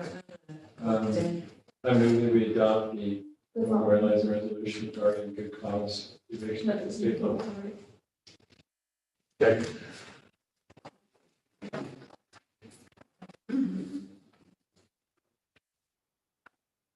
If anybody wants to call our Yeah. state senator Yeah, please do. personally, that would also Get an be email great. from me tomorrow. Yeah, I'm gonna give her office a call, so that would be very helpful, because what I've heard is it's stalling in the Senate, not the Assembly. So, Paul, Senator Hinchy, I think he still needs this, and wants it. Okay. All right, so there's a motion on the floor to adopt the memorializing resolution referring to good cause eviction. And the second from.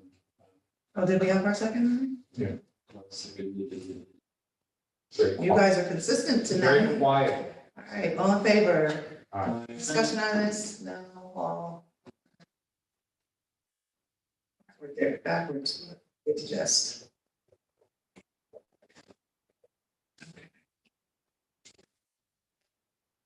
All right, Martek, you're up.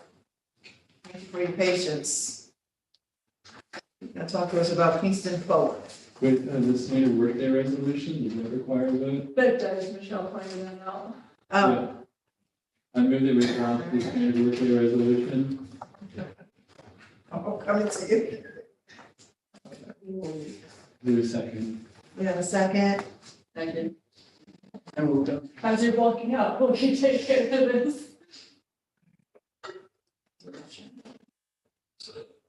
You know. I didn't speak to us on that, right? Oh, it wasn't from it, yeah, it was just released, see Michelle pointed it out. Okay, resolution to standard. All right, Bartek, make your way up. You're sitting there. Oh, wait. One second, one second. All in favor? Aye. Any opposers? All right, now go on up. I can sit here, I don't know if there's space, it's all right. You're all, I need something We inside. could, that way we don't have to. I'll just move back. No, let's all move. It's all good. Figure out where there's space. It's literally, Dr. Cooney. You come in there, okay.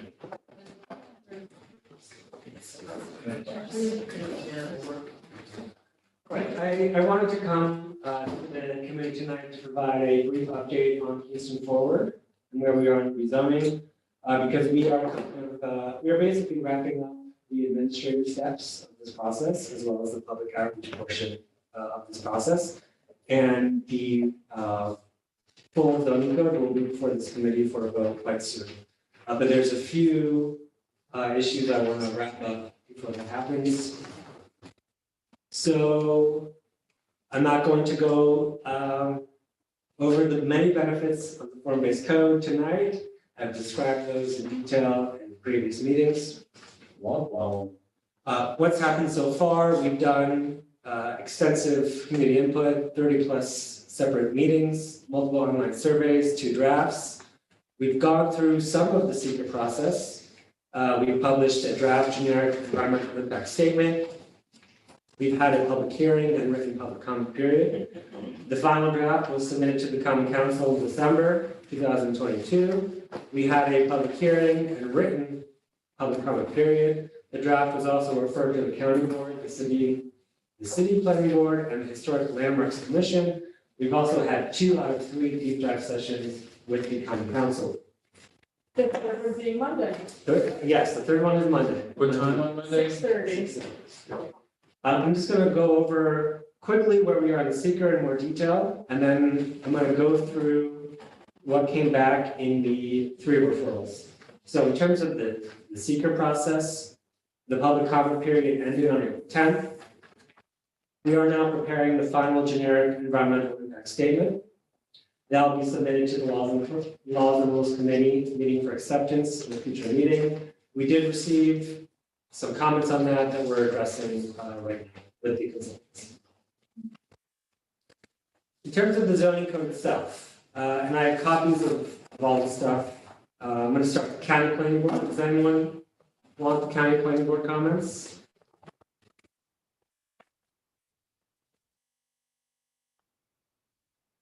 You have any comments? Yes. Thank you.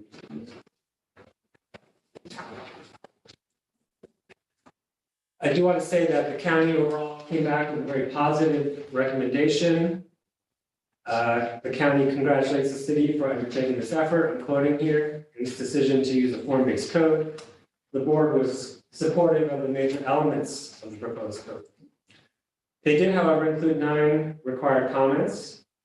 We are proposing to reject 3 of them. And we need common council review of 1 of them, which I'll get to at the end of this presentation. In terms of the 3 that we are proposing to reject, 1 has to do with lighting standards. The recommendation is that all fixtures be fully shielded to reduce light pollution. The opinion from Sue Cahill is that that is an opinion that should be done within the site plan review process, should not be a standard requirement. I agree. Second point is that they recommended expanding our affordable housing requirements.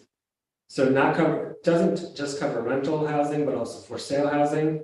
This was addressed in our deep dive discussion and also Corporation Council memo that was put out on this topic. If anyone needs that memo, I do have a copy here. And third, they also suggested retaining parking minimums, which for reasons discussed in the parking deep dive, I strongly reject this recommendation. And we'll get to a little bit of that later. The Historic Landmarks Preservation Commission, I again have those comments here if anyone would like to look at them. At this time, yes. One second, I have enough. Thank you. I guess I could do. At this time, proposing to accept all the comments. I think they're quite reasonable. They're mostly focused on the architectural standards, design standards. There's also really good language in there. And currently, we're only describing in our code the Stockade District. They're proposing to add really nice descriptions of the other historic areas. I think this is a good idea. This is why we're proposing to accept all the comments. And lastly is the City of Kingston Planning Board. I'm going to run, they made comments in under 5 different categories. First is the parking standards. So we have copies of that? Yes. Yes.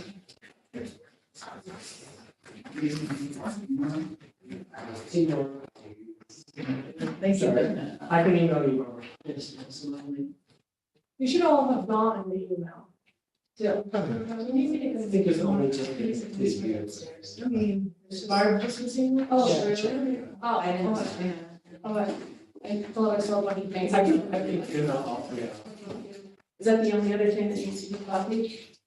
I didn't get a copy of the other thing, the one before. The first one. The county. This is the county. I'll make No, a. no, I have the county one, I the didn't have- historic one I didn't get. Okay, so I think we're good on the count. Is this the final planning board one?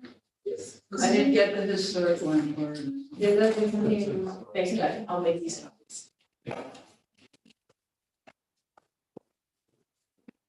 So I would say with the City of Kingston Planning Board, similar with the county, we're proposing to accept some of these recommendations and proposing to reject some of these. Now, when I say proposing to reject, proposing to accept, these are through the lens of the process that has happened so far, right? What are the priorities of the zoning code? What are the big ideas, right? What did we hear throughout the public comment period? And are these comments generally consistent with everything that has happened to this process up to this point? So these are, the agreement or rejection is not a willy-nilly decision. I take it quite seriously because of the process that we've taken so far. There, under parking, the first suggestion is to rename the requirement of larger projects regarding a parking study. I agree. And I also agree with the suggestion that the planning board should have the power to require such a study for any site plan with a majority vote. I also agree with the suggestion that they have to illustrate some of the dimensional standards we have for parking. However, in terms of their other comments regarding increasing parking minimums for some uses, adding parking minimums for accessory dwelling units, and also adding parking minimums for 1, 2, and 3 family residential housing, proposing to reject these. For these waterfront area, they have some comments relating to building heights, placement of parking. Additional exploration of these comments is needed, so I don't have an opinion tonight. Density, they're proposing to change the zoning designations of the area between Lucas and Washington Avenue to the city line, from the T4 transect to the T5 designation, which would allow it to have greater density. I don't have a comment on that tonight. I'm exploring that a little bit further with Dover Cole. They also had a comment that we should add a maximum of 2 residential units for every parcel in T3N. As a reminder, currently we're allowing up to 4 residential units or up to 6 if 2 of those are affordable. So there's proposing to significantly downsize the amount of housing that could be built in T3N. And I believe this is fundamentally opposed to the goals of the zoning code. So I propose to reject that comment. Architecturally, they are proposing that we include additional design guidelines for accessory dwelling units. I propose rejecting this requirement. There are already size maximums and setback requirements for accessory dwelling units. I think further design guidelines would only discourage the development of accessory dwelling units, and I don't think it's necessary. And finally, uses. They're proposing to eliminate corner stores as a permitted use in the T3 and Transact, and also to make corner stores go through a special use permit process elsewhere. I'm proposing to reject that comment. They proposed that we change the name of corner stores to neighborhood business and make some slight modifications to the definition, which I'm open to. I just need to explore that further with Dr. Cole. And finally, they're suggesting that we extend shopfront district overlay, which requires kind of like a shopfront storefront on a new development further along the Strand, and I agree with that suggestion. So those are the county, the HLPC, and the city planning board comments. I'm bringing these up tonight because by rejecting any of these comments, a majority of the supermajority of the common council will end up having to pass the final zoning code. So that's why I bring this up tonight, and also to get any input that you have or questions. So let me get, so if you reject them, the entire code will have to be passed by a supermajority? Can you say that again? I'm not quite leaving that. So if you reject, no, say it again.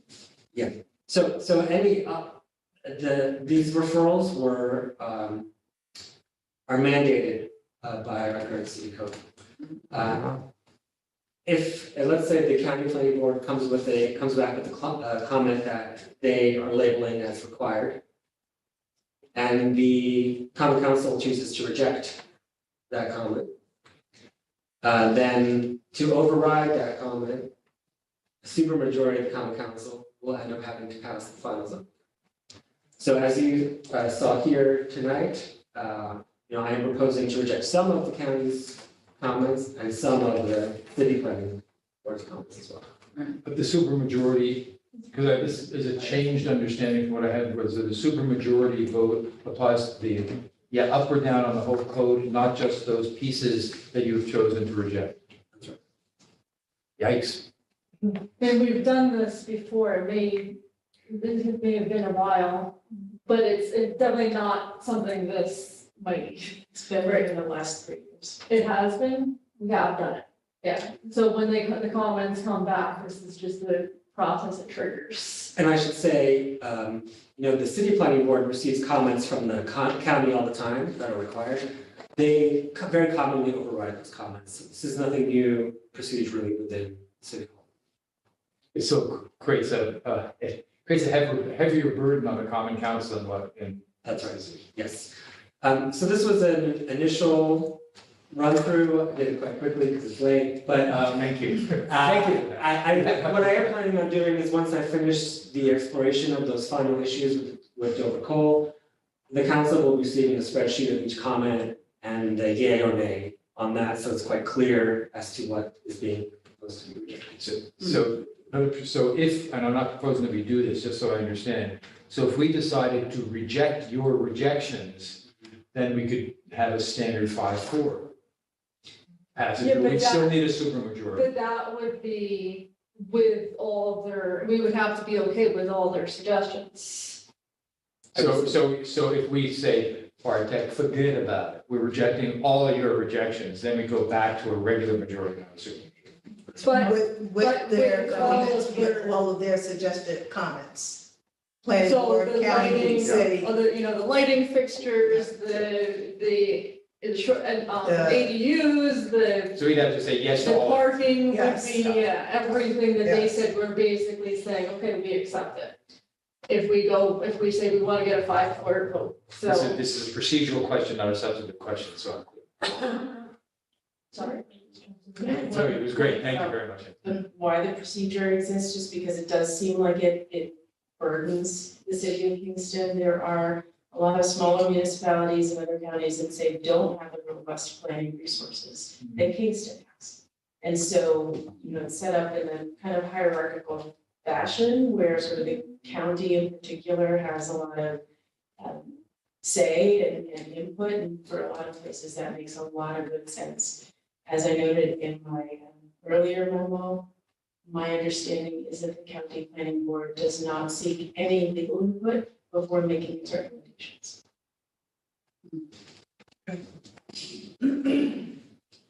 Any other questions? I have a few more slides. Oh, I'm sorry. I thought you were next. I'm sorry. I'm not rushing you, but I got problems. That's all right, I'll rush you. Did you see the recent article in Harper's Magazine about parking? I sure did, in fact. Yes, Could you include that to everybody when you send stuff out? Okay. I'll send you. At least 48 hours. Yeah, 48 hours before the meeting. No, there's a great book coming out about how parking is really a bad thing for cities, and especially. The limitations. Yeah. So in other words, it would support rejecting the parking points as. So I have just 3 more slides here. Okay. 3 more topics, excuse me. These are 3 issues that came up in the deep dive discussions, but we never quite resolved them. It'd be great to have some feedback tonight so we can fix, so I have clarity on how to proceed.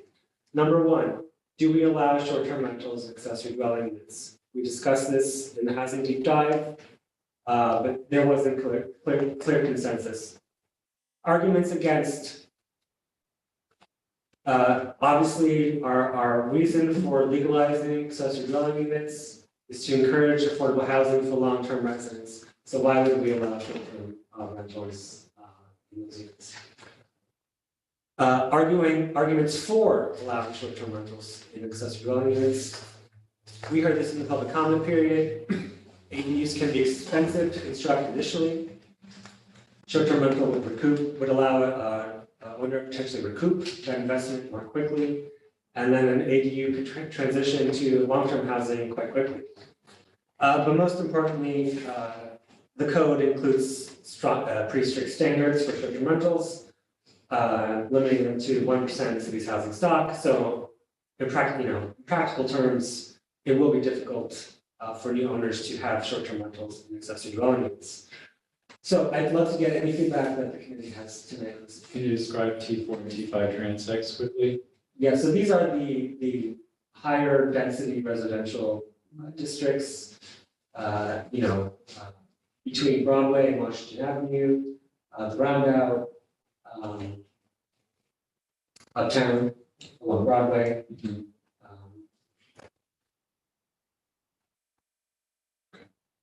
A lot of Ward 9. Sorry? A lot of Ward 9. Yes. Yeah. What about having limits? This is sort of a Solomon solution. You can have a short-term rental at an ADU, but after 3 years it sunsets or something like that, and it has to be affordable after X years. Is that feasible, or is that practically unenforceable? What? I worry about the practicalities of that. Yeah. And adding too much complexity. Yeah. Okay. And they're not necessarily only for affordable. I mean, it could be that I want my dad to live in an ADU in my backyard. So that wouldn't necessarily be affordable housing necessarily. So that would add another layer of how to complicate that even more. So before you speak, just one clarification. Keep in mind, accessory dwelling unit can be detached or attached. Meaning it could be my basement or it could be somebody. I just wanted to point out that the 1% of the housing stock, that number will rise because the whole point of doing the form-based code is to create more housing stock, right? Mm-hmm. So like this code plans for, what, 4,000 more units technically? Right? It allows for, Yeah. yes. So I know we're not going to have 4,000 units overnight, but that 1% number is not going to be the fixed number of units, right? So. But the 1% now is how many units? About 100. About 100. Which is fewer than the number of fewer than the number of STRs we have right now. That's right. But how sure are we of the numbers, considering the problem that has happened with the county and getting people registered? Right, so this is why the city is currently investing in monitoring software, GovOS, and I feel pretty confident that this will, allow us to enter the 21st century when it comes to enforcement of these matters. The software scours dozens of short-term. So you have then a final number now of how many short-term rentals owner occupied and non-owner occupied? We're not online yet, we're still in the onboarding process. I don't have a definite number of how many short-term rentals are currently. Okay. Even though we have the municipal agreement with the county, because that's a must too, so, yeah, okay. Just because you asked opinions, and you know where I stand, but just on the record, I'm opposed to having ADUs being short-term rentals. Would love to see that. Yeah, I mean, I've said this in the deep dive, since ADUs are completely new, I just am completely against opening that door. So. And even on the other side of it, allowing them to be part of that 1%, is going to disallow houses that are already perhaps short-term rental to do what they've been doing. So I just don't see why we need to open that door at all. If you can't afford to build it, Couldn't it be something regulated later on, like, it's not like the forever, it couldn't be. I think Carl asked that question. Well, I think if um, possibly if like we're no longer in a housing emergency or we have more, Be done units online overall, like that. Something that could be considered down the road. Jump in, Barbara. Well, I don't want to jump in, I just wanted to, I mean, I do, but I wanted to ask Bartek, maybe I missed this when I was copying, did you talk about the fees associated with the short-term rentals? But what? The fees, the violations. Right, so as part of the, obviously, we're setting new standards in about short-term rentals in the zoning code. We're also getting this monitoring software, Gullah West, which is essential to us being able to actually enforce the regulations. There's also forthcoming communication from me about significantly increasing the fees associated with short-term rental registration, and also introducing for the first time very significant violation fees if someone is operating a short-term rental illegally, which we're currently not charging. So yes, this is a whole kind of package of one. So is any of this contingent upon there still being a housing emergency? Does this all disappear if there's no housing emergency? No, this is forever. Forever. Or, I mean, not forever, of course, we can change at any time, Right. but this will be part of what's initially adopted, hopefully adopted. Be the first. Yes. side, are you guys off the top of the, putting in something considered, like, look back at this? Is that on the presentation? It's tomorrow, Monday night. Or so should I wait for that? Sure, whatever. To Monday night. I'll wait for it for Monday. No, I can't wait. Brings you all get there, 30 Oh, seconds. no. Oh, you're just waiting? I don't know what it is. Any other thoughts on it? Well, I'm basically in agreement with what I. Yeah, I think we agree. What are we in agreement with? Ban short Ban range short for ADUs. Oh, yeah. Okay. Because it makes it easier for everybody, including you. Yeah. Thank you for the guidance. Too much strict. Number 2, minimum parking requirements. I'm not going to repeat, so the current zoning code, as you all know, repeals, ends all parking requirements in all transit areas except for special district areas. I'm not going to go over the many benefits of that right now, done so previously. Nonetheless, during our deep dive parking discussion, there was talk about potentially introducing some level of minimum parking requirements. I've discussed this with Andrea, with Dover Cole, as well as the mayor, and we would be supportive of introducing some minimum parking requirements in the T2 conservation areas and the T3 large lot areas. These are the lowest density areas of the city. The least walkable. The lowest, you said. The lowest density areas of the city, these are the least walkable areas of the city. Most of these areas currently don't have sidewalks, for instance. And so that's why, if we are making any changes, potentially introducing some minimum parking requirements in these areas, we would accept. And I also want to say, even though we will be introducing some requirements, these are still drastically lower than the ones we currently have. Again, I really do think that we should not change the abolition of minimum parking requirements. We should still have no parking requirements as originally proposed. But this is something that I just wanted to bring up to see what this committee thought. I don't understand, you're saying you would want to introduce parking requirements in low density places? Right, yes. These are the areas of the city, right, where presumably one would have to have, in order to get around. Right, we wouldn't want to be, why would we introduce parking requirements in our business districts, for instance, which are the most mixed use areas of the city that are along there, that have existing parking lots, useful parking lots. So this is the proposal would be to introduce requirements where there's the least mix of uses, the least existing parking resources. Less public transportation too. Right? That's right. So it just seems like maybe it's less dense, you've got more space for people to park on the street. Right. It's intuitive and it's counterintuitive at the same time. This seems to Counter- be low. Exactly. What is so the thought process behind that, Bartek, is that it's not going to really interfere with The larger. The with larger it issue being, walkability. yeah. Right, well, if one issue is,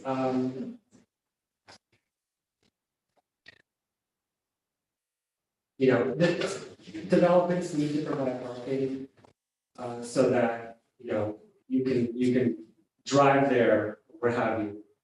Then I have a map, these are the areas which would have legal parking requirements. You know, let's introduce them to the areas that are the most auto dependent, right? Where it might be hard to access via public transit, it might be hard to walk to, there's no existing municipal infrastructure in terms of parking. So these are the areas where, you know, I could see introducing some level of parking. But you'd rather not see it. Of course not.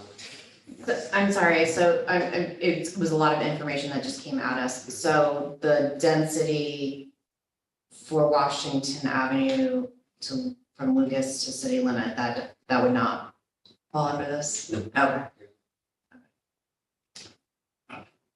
Yeah, but I'm looking at those areas that are in Ward 3 there. And there's so much parking along there.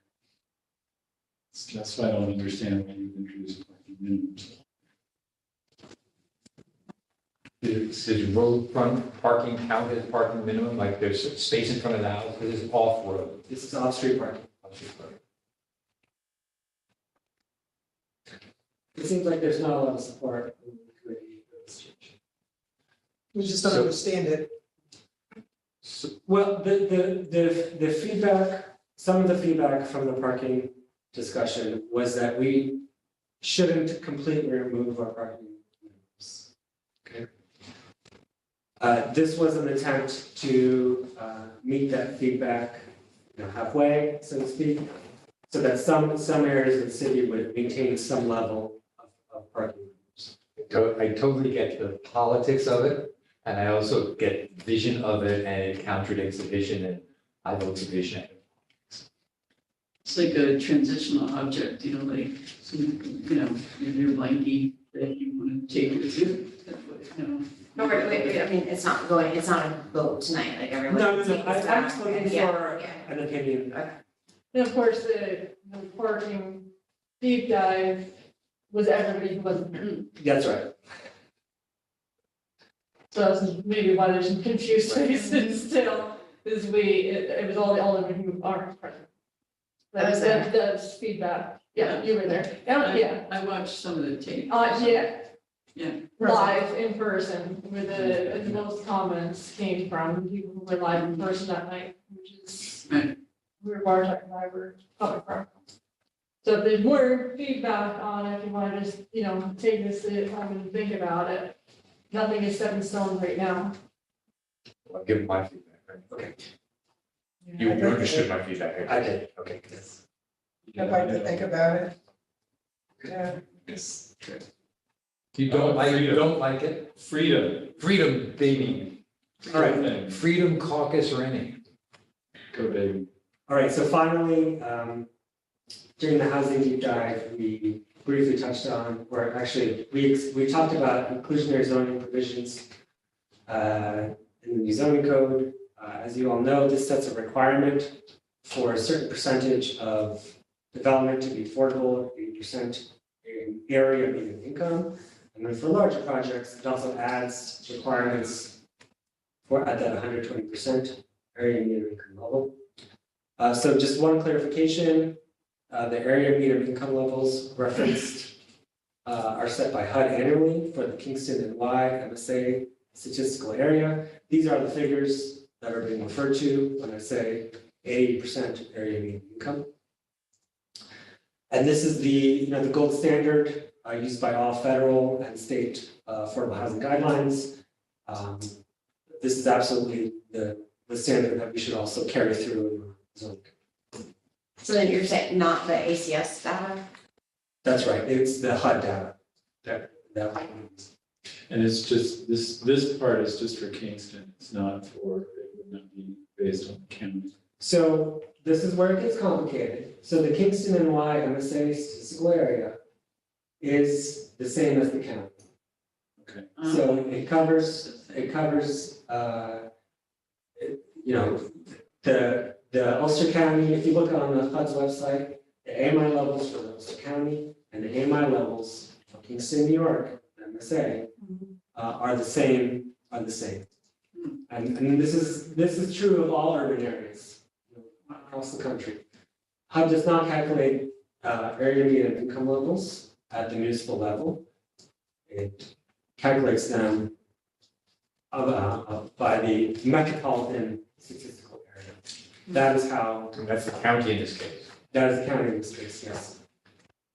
So then are these numbers related to what the tenants would pay?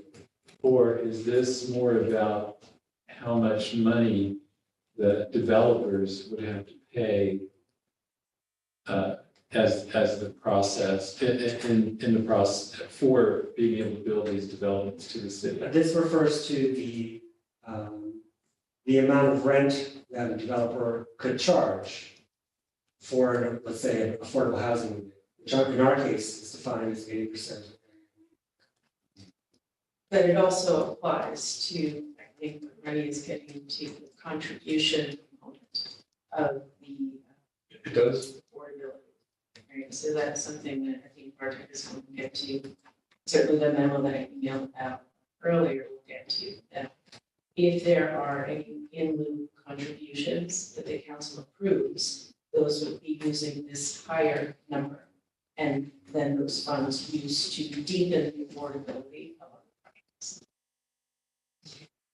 So I just have to say that if we have to use this HUD, this just makes the affordability completely like unaffordable. Yeah. Because like I have some charts that I made up. I mean, 80% of the Kingston data, the ACS data, is $47,072 a year. We're talking county data, it's $76,800. It's a massive difference. Is that for household or for individual? It's for household, for number 4. There are many pros and cons as to why HUD calculates their numbers on a metro area rather than an urban, municipal boundary. A person doesn't search for housing within an urban area, they search for it on a regional level. If we wanted to say use the census data, for instance, which would basically bring this down to 40% of the area median income is calculated by HUD, that creates a huge gap in terms of the subsidy amount that a developer might need to bring their rents down to the 40% area median income. So, these inclusionary zoning provisions are meant to require a certain percentage of affordable housing. But, we are also trying to balance that with potentially stifling the development of the housing in the first place. So I think we've done really good, job here of balancing the need to have some requirements, while also not potentially stifling new housing development. And so that's the balance that I'm trying to achieve. Right. So, but how does that then, there's going to be new HUD rules coming online, like affirming, further affirming affordable housing, and giving access to choice. And so when, we're in a situation where more and more people are gonna be relying on vouchers and things, they're not gonna have a choice in the city of Kingston. Well, the purpose of the form-based code is to allow for much greater housing choice, right? And legalize housing types that are currently legal to build. Hopefully, create a lot more housing, right? Keep in mind that Kingston has had, some form of inclusionary zoning requirements on the books for many years, and that's produced, right, less than 5 units. So, the issue of housing affordability does not come down to just these inclusionary zoning provisions. And there's a lot more that the city can do outside the zoning code to encourage a deeper amount of affordability. Incentivize, right, 50%, 60% area median income housing development. But I worry about increasing these inclusionary zoning provisions further. Or deepening this. Not because I don't want to see, housing that's affordable to those under 80% of area median income. But I worry about the consequences of that for housing development as a whole, if we would include those requirements. So do we actually have a housing study that looks at everything that we have online or what we will have in the future with the changes at, say, the housing authority? So there's like a fair housing plan from 2019 that discusses changes going on, right? So. You mean just housing development? Yeah, and like where are all our, AMIs that we even currently have on units and where that falls, like, I know there's like tons of data that can be distilled from HUD, which, I've actually looked at a lot of it, but to give us a plan in place so we can make these really educated decisions. I don't have, there's no recent housing study that I can point to or housing action plan. that I can point to. Right, so like, I know that we have to redo the zoning to align with our comprehensive plan, like, it's a legal, situation that goes hand in hand. But, I feel like since our comprehensive plan was completed, we've had a massive influx of gentrification, right? When was it completed, 2017, 16, 17, 15, yeah.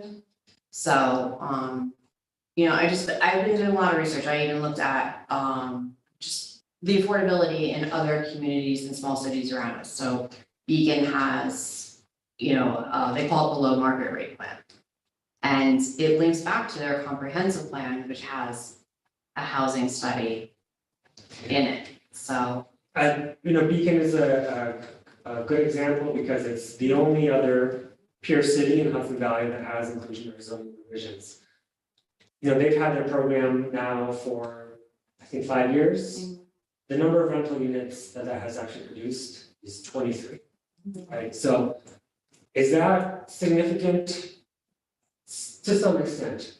Has it made a dent in their housing affordability overall? I don't think so, right? I think the bigger question at hand is, are we making it easy to construct housing in the city of Kingston? And I absolutely think we need to include these provisions in there, right? But we can't rely on these provisions alone to achieve the kind of affordability that we all know we need.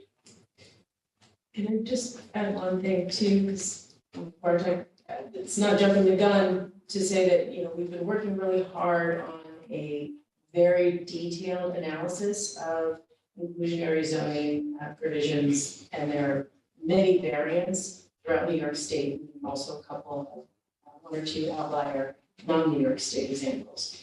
And I think what the council needs, and this is kind of going to what Hirsch is saying, is more context, not simply picking, say, Beacon does this, but Beacon's AMI is substantially higher than Kingston's.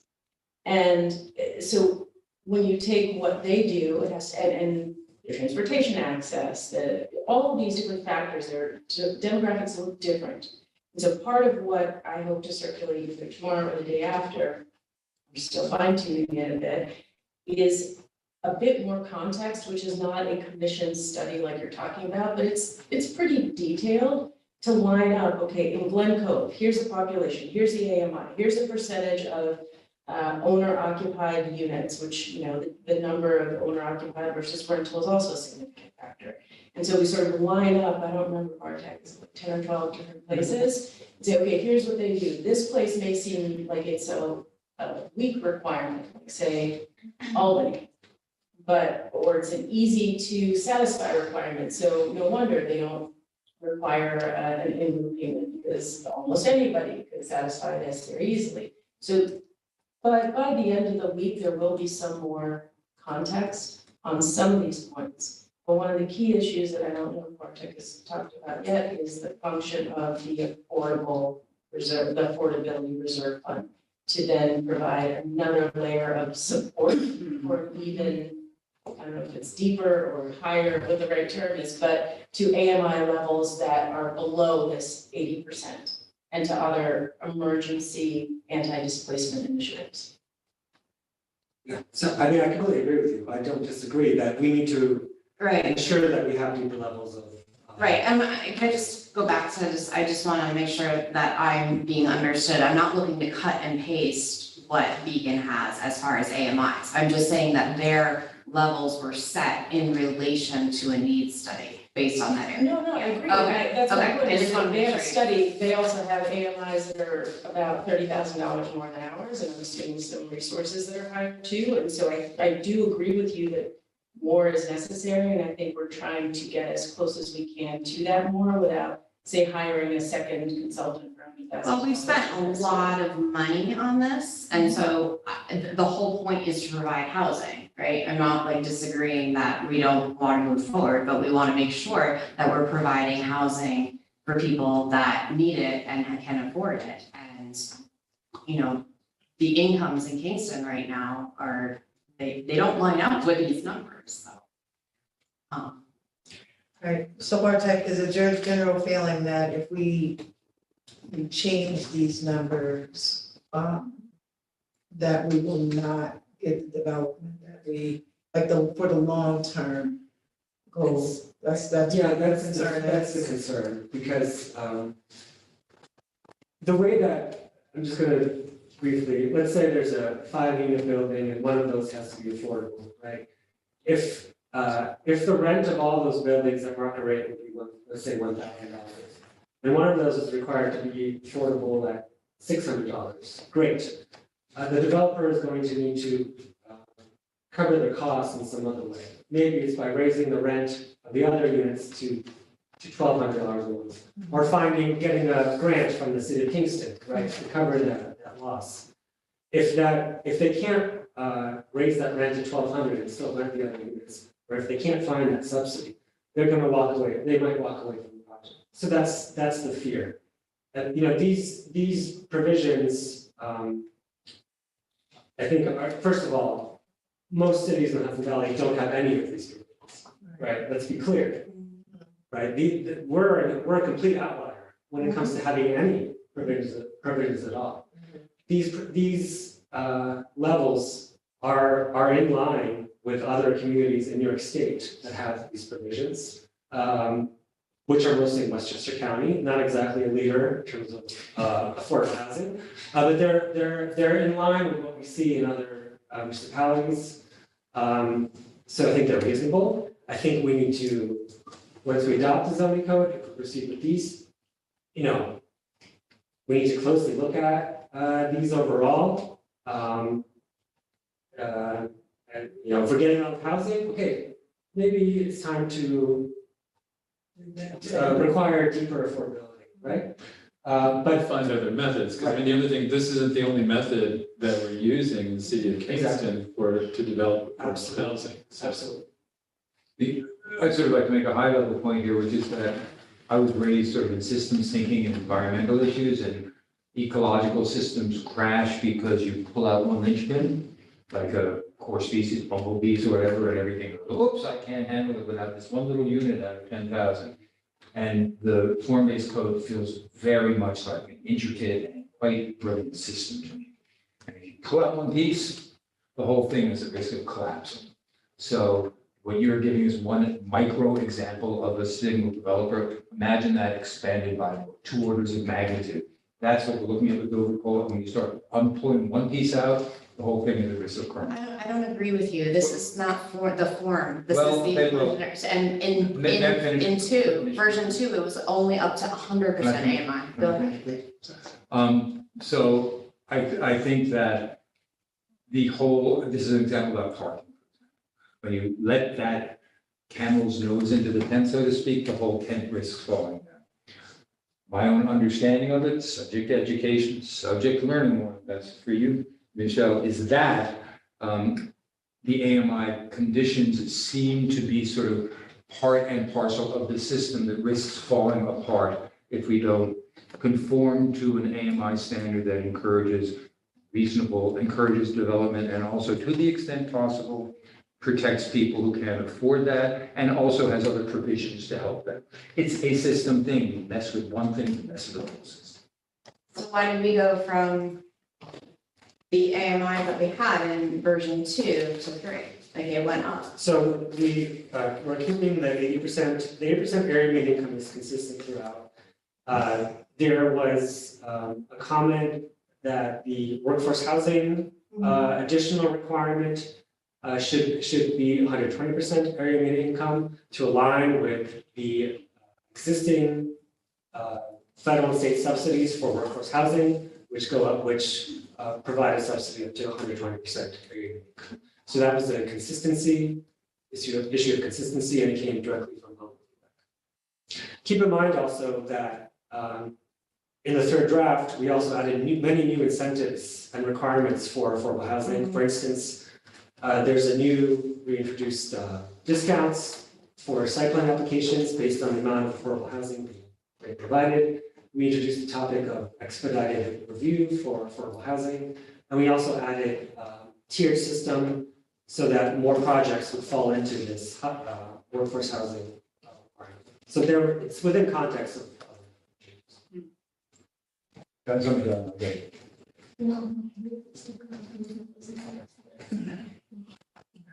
And then also we are giving the option for the payment in lieu of affordability where they can just opt out of it altogether, and then market rate apartments would be 120 and above. AMI, yes. Sorry, can you repeat that? So it would market rate, if someone opts out of the payment, the affordability, they can then, it'll be all market rate apartments, which would be beginning at $116,200 for someone who has to earn that family afford. Well, this doesn't set rents for market rent. But market rate is considered 120%. Right, Yes. right. I mean, so regarding the in-lieu option, we discussed this a little bit in the housing deep dive. There's a high bar for acceptance of any in-lieu payment because each one would have to be passed or accepted by the common council. And such a payment could go into an affordable housing fund, right? To provide, to incentivize deeper level affordability citywide, or provide potentially inject displacement assistance. There's a high bar for acceptance with any in-lieu payment. It's also a pretty common feature, as the memo will show, of most inclusionary zoning requirements, recognizing that there needs to be some flexibility built into the code. Every city in New York State that has adopted inclusionary zoning has an in-lieu contribution exception. Yeah, so this isn't the in-lieu payment. I wouldn't necessarily. It's not. I don't want all this housing being built, and for every a housing developer to get an in lieu payment, right? But it's not really, this is not what this is, right? This is just another option, another way for development to contribute to the affordable housing ecosystem within the city of Kingston. With this payment that would be associated with the request. But isn't the fear that they would rather just pay that amount rather than building the affordable housing? We address it through the amount. Well, that would be contingent on how many units they would want to build, or how would that work? So there's where it is now, and there's where the memo was suggesting goes. Right, we can make the amount as high as we want, and keep in mind, each request would have to be approved by the council. So the council could reject each in lieu request if they're But we Right, have to but have then- criteria for doing. based on criteria. Based on criteria, then that puts us I back mean, in I a would- situation of, okay, then no housing will be built. Right, I mean, I would not want, you know, payment in lieu of affordability stuff to just go to, you know, support attorneys for tenant protections, or, I mean, you know, for evictions and things like that. Like, there's models where, that money goes into a fund and go to a developer that specializes in low income housing, and then that money can be, get the word now, it's getting late, balanced to get low income housing tax credits, right? So it's meaningful. But that's exactly what's proposed here. Well, we haven't seen that, like, so we haven't, Well. yeah, well, no. Well, it's in there, but there, I will provide additional clarification of what's already in there, but it's in there. I just want to mention one last example, because I kind of share this. Leverage, sorry, the word is leverage. I sort of share the same fear with you, and I'm gonna go back to New Rochelle, which is pretty much the only Westchester County city that has built any meaningful amount of housing. I think thousands and thousands of units in the past couple of years. They have very similar inclusionary zoning provisions as we have proposed, and they have an in lieu payment amount that is very similar to what we have proposed. In their case, developer does not need the approval of their legislative body to get an in lieu payment. They also have a downtown form-based code. Only one developer has requested an in lieu payment out of many thousands of housing units. Most choose to actually build the affordable units on site. So the experience I take from that is, you know, most developers do choose to actually build the units on site. I should also clarify, I think I misspoke earlier, technically Albany also has a system without an in lieu contribution, however, its standards are much, much lower. Yeah, they just changed theirs. They just lowered their AMI, like the city council just like a week or two ago, lowered their affordable housing levels. The mayor vetoed that. unless It it's did? accepted. They vetoed it. Which we'll also look at in there, for the reasons that Bartek has kind of raised, and also based on their context. I think one of the key takeaways is that every municipality is really different in their mix of people and their houses. I do like the requirement that would have to come before the council to either accept or reject. I like that. That's all It's great. Thank you for. I appreciate the feedback and discussion. I'm going to pass on my presentation because it was based on ACS data, which would have actually meant that we were building, even at that level, would be like affordability with like 56% of the upper economic strata of Kingston. And if we got rid of the affordability in the apartments, it would have been at 30% based on ACS. So this new construction is aimed at a very high level of income that I just do not see Kingston having, I will ignore the jobs to support those ones, so.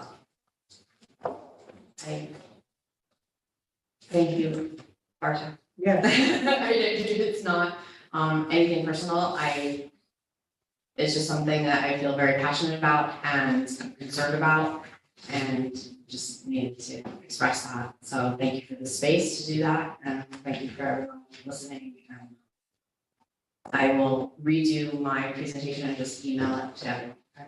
Thank you. Thank you. And with that.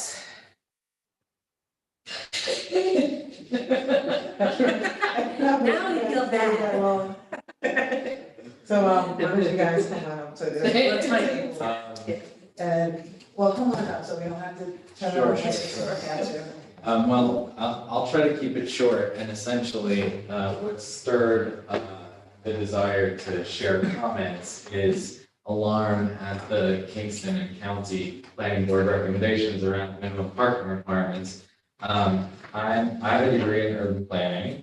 I'm in Kingston, and I've been working with around 10 people who are equally alarmed with their recommendations to include all of this parking that was very similar to Euclidean zoning that is not what the form-based code is. So it seemed like they didn't even look at the form-based code. So if you haven't been following the news lately, the Harper's article is the only article about parking. Parking is in the news quite a lot these days. It was just mentioned in the Wall Street Journal a few days ago. And the reason is the housing crisis in Kingston is a national crisis. There is a shortage of housing all across the nation. And it's causing municipalities all across the nation to reevaluate their parking regulations, if they exist. And those municipalities, like Buffalo, like Hartford, that are abandoning their parking requirements are seeing new developments. So at this juncture in Kingston, to consider putting in parking requirements when there's a housing shortage, when we know, according to the 2030 Climate Action Plan, 40% of climate emissions come from driving trips. Studies increasingly show that the inclusion of parking undermines multimodal policies. And we don't have any travel demand management ordinance in the city or any understanding of the existing private parking that currently exists. It seems like the planning board at the city and county level just did a copy and paste job from guidebooks that are being abandoned all over the country. It's like they have not been paying attention for the last 20 years of what's happened in the urban planning space. So I prepared a lot of other comments, but I can tell you that every week, a new municipality around the country is abandoning their parking requirements.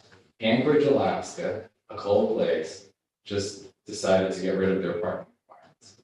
So to see the planning board in Kingston and that the county recommend to put them in does not make any sense. So I would encourage the Common Council to seriously look at this issue because it increases the cost of construction.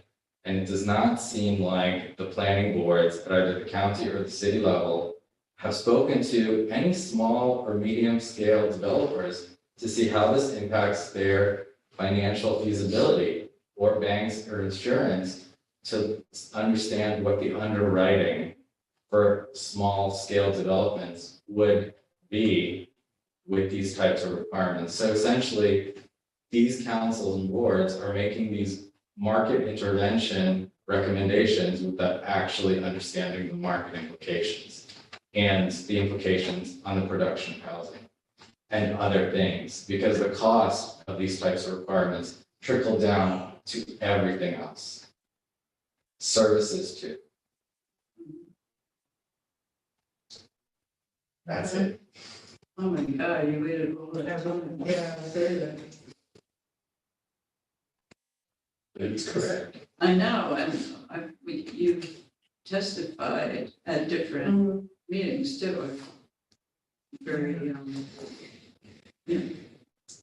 So I would encourage you to really accept the code that the consultants proposed with no parking requirements. There's a reason why they did that. They listened to what people were saying. They listened to the policy outcomes that people were asking for, which was affordable housing, which was a city that's connected, a place that's connected, a place that's affordable. And this is it's an irrational burden put on developers and put on the community. So listen to what the consultants propose. There's a reason. The community members who attended the workshops that were held during Kingston Forward were asking for these types of policy outcomes that are reflected in the consultant recommendations.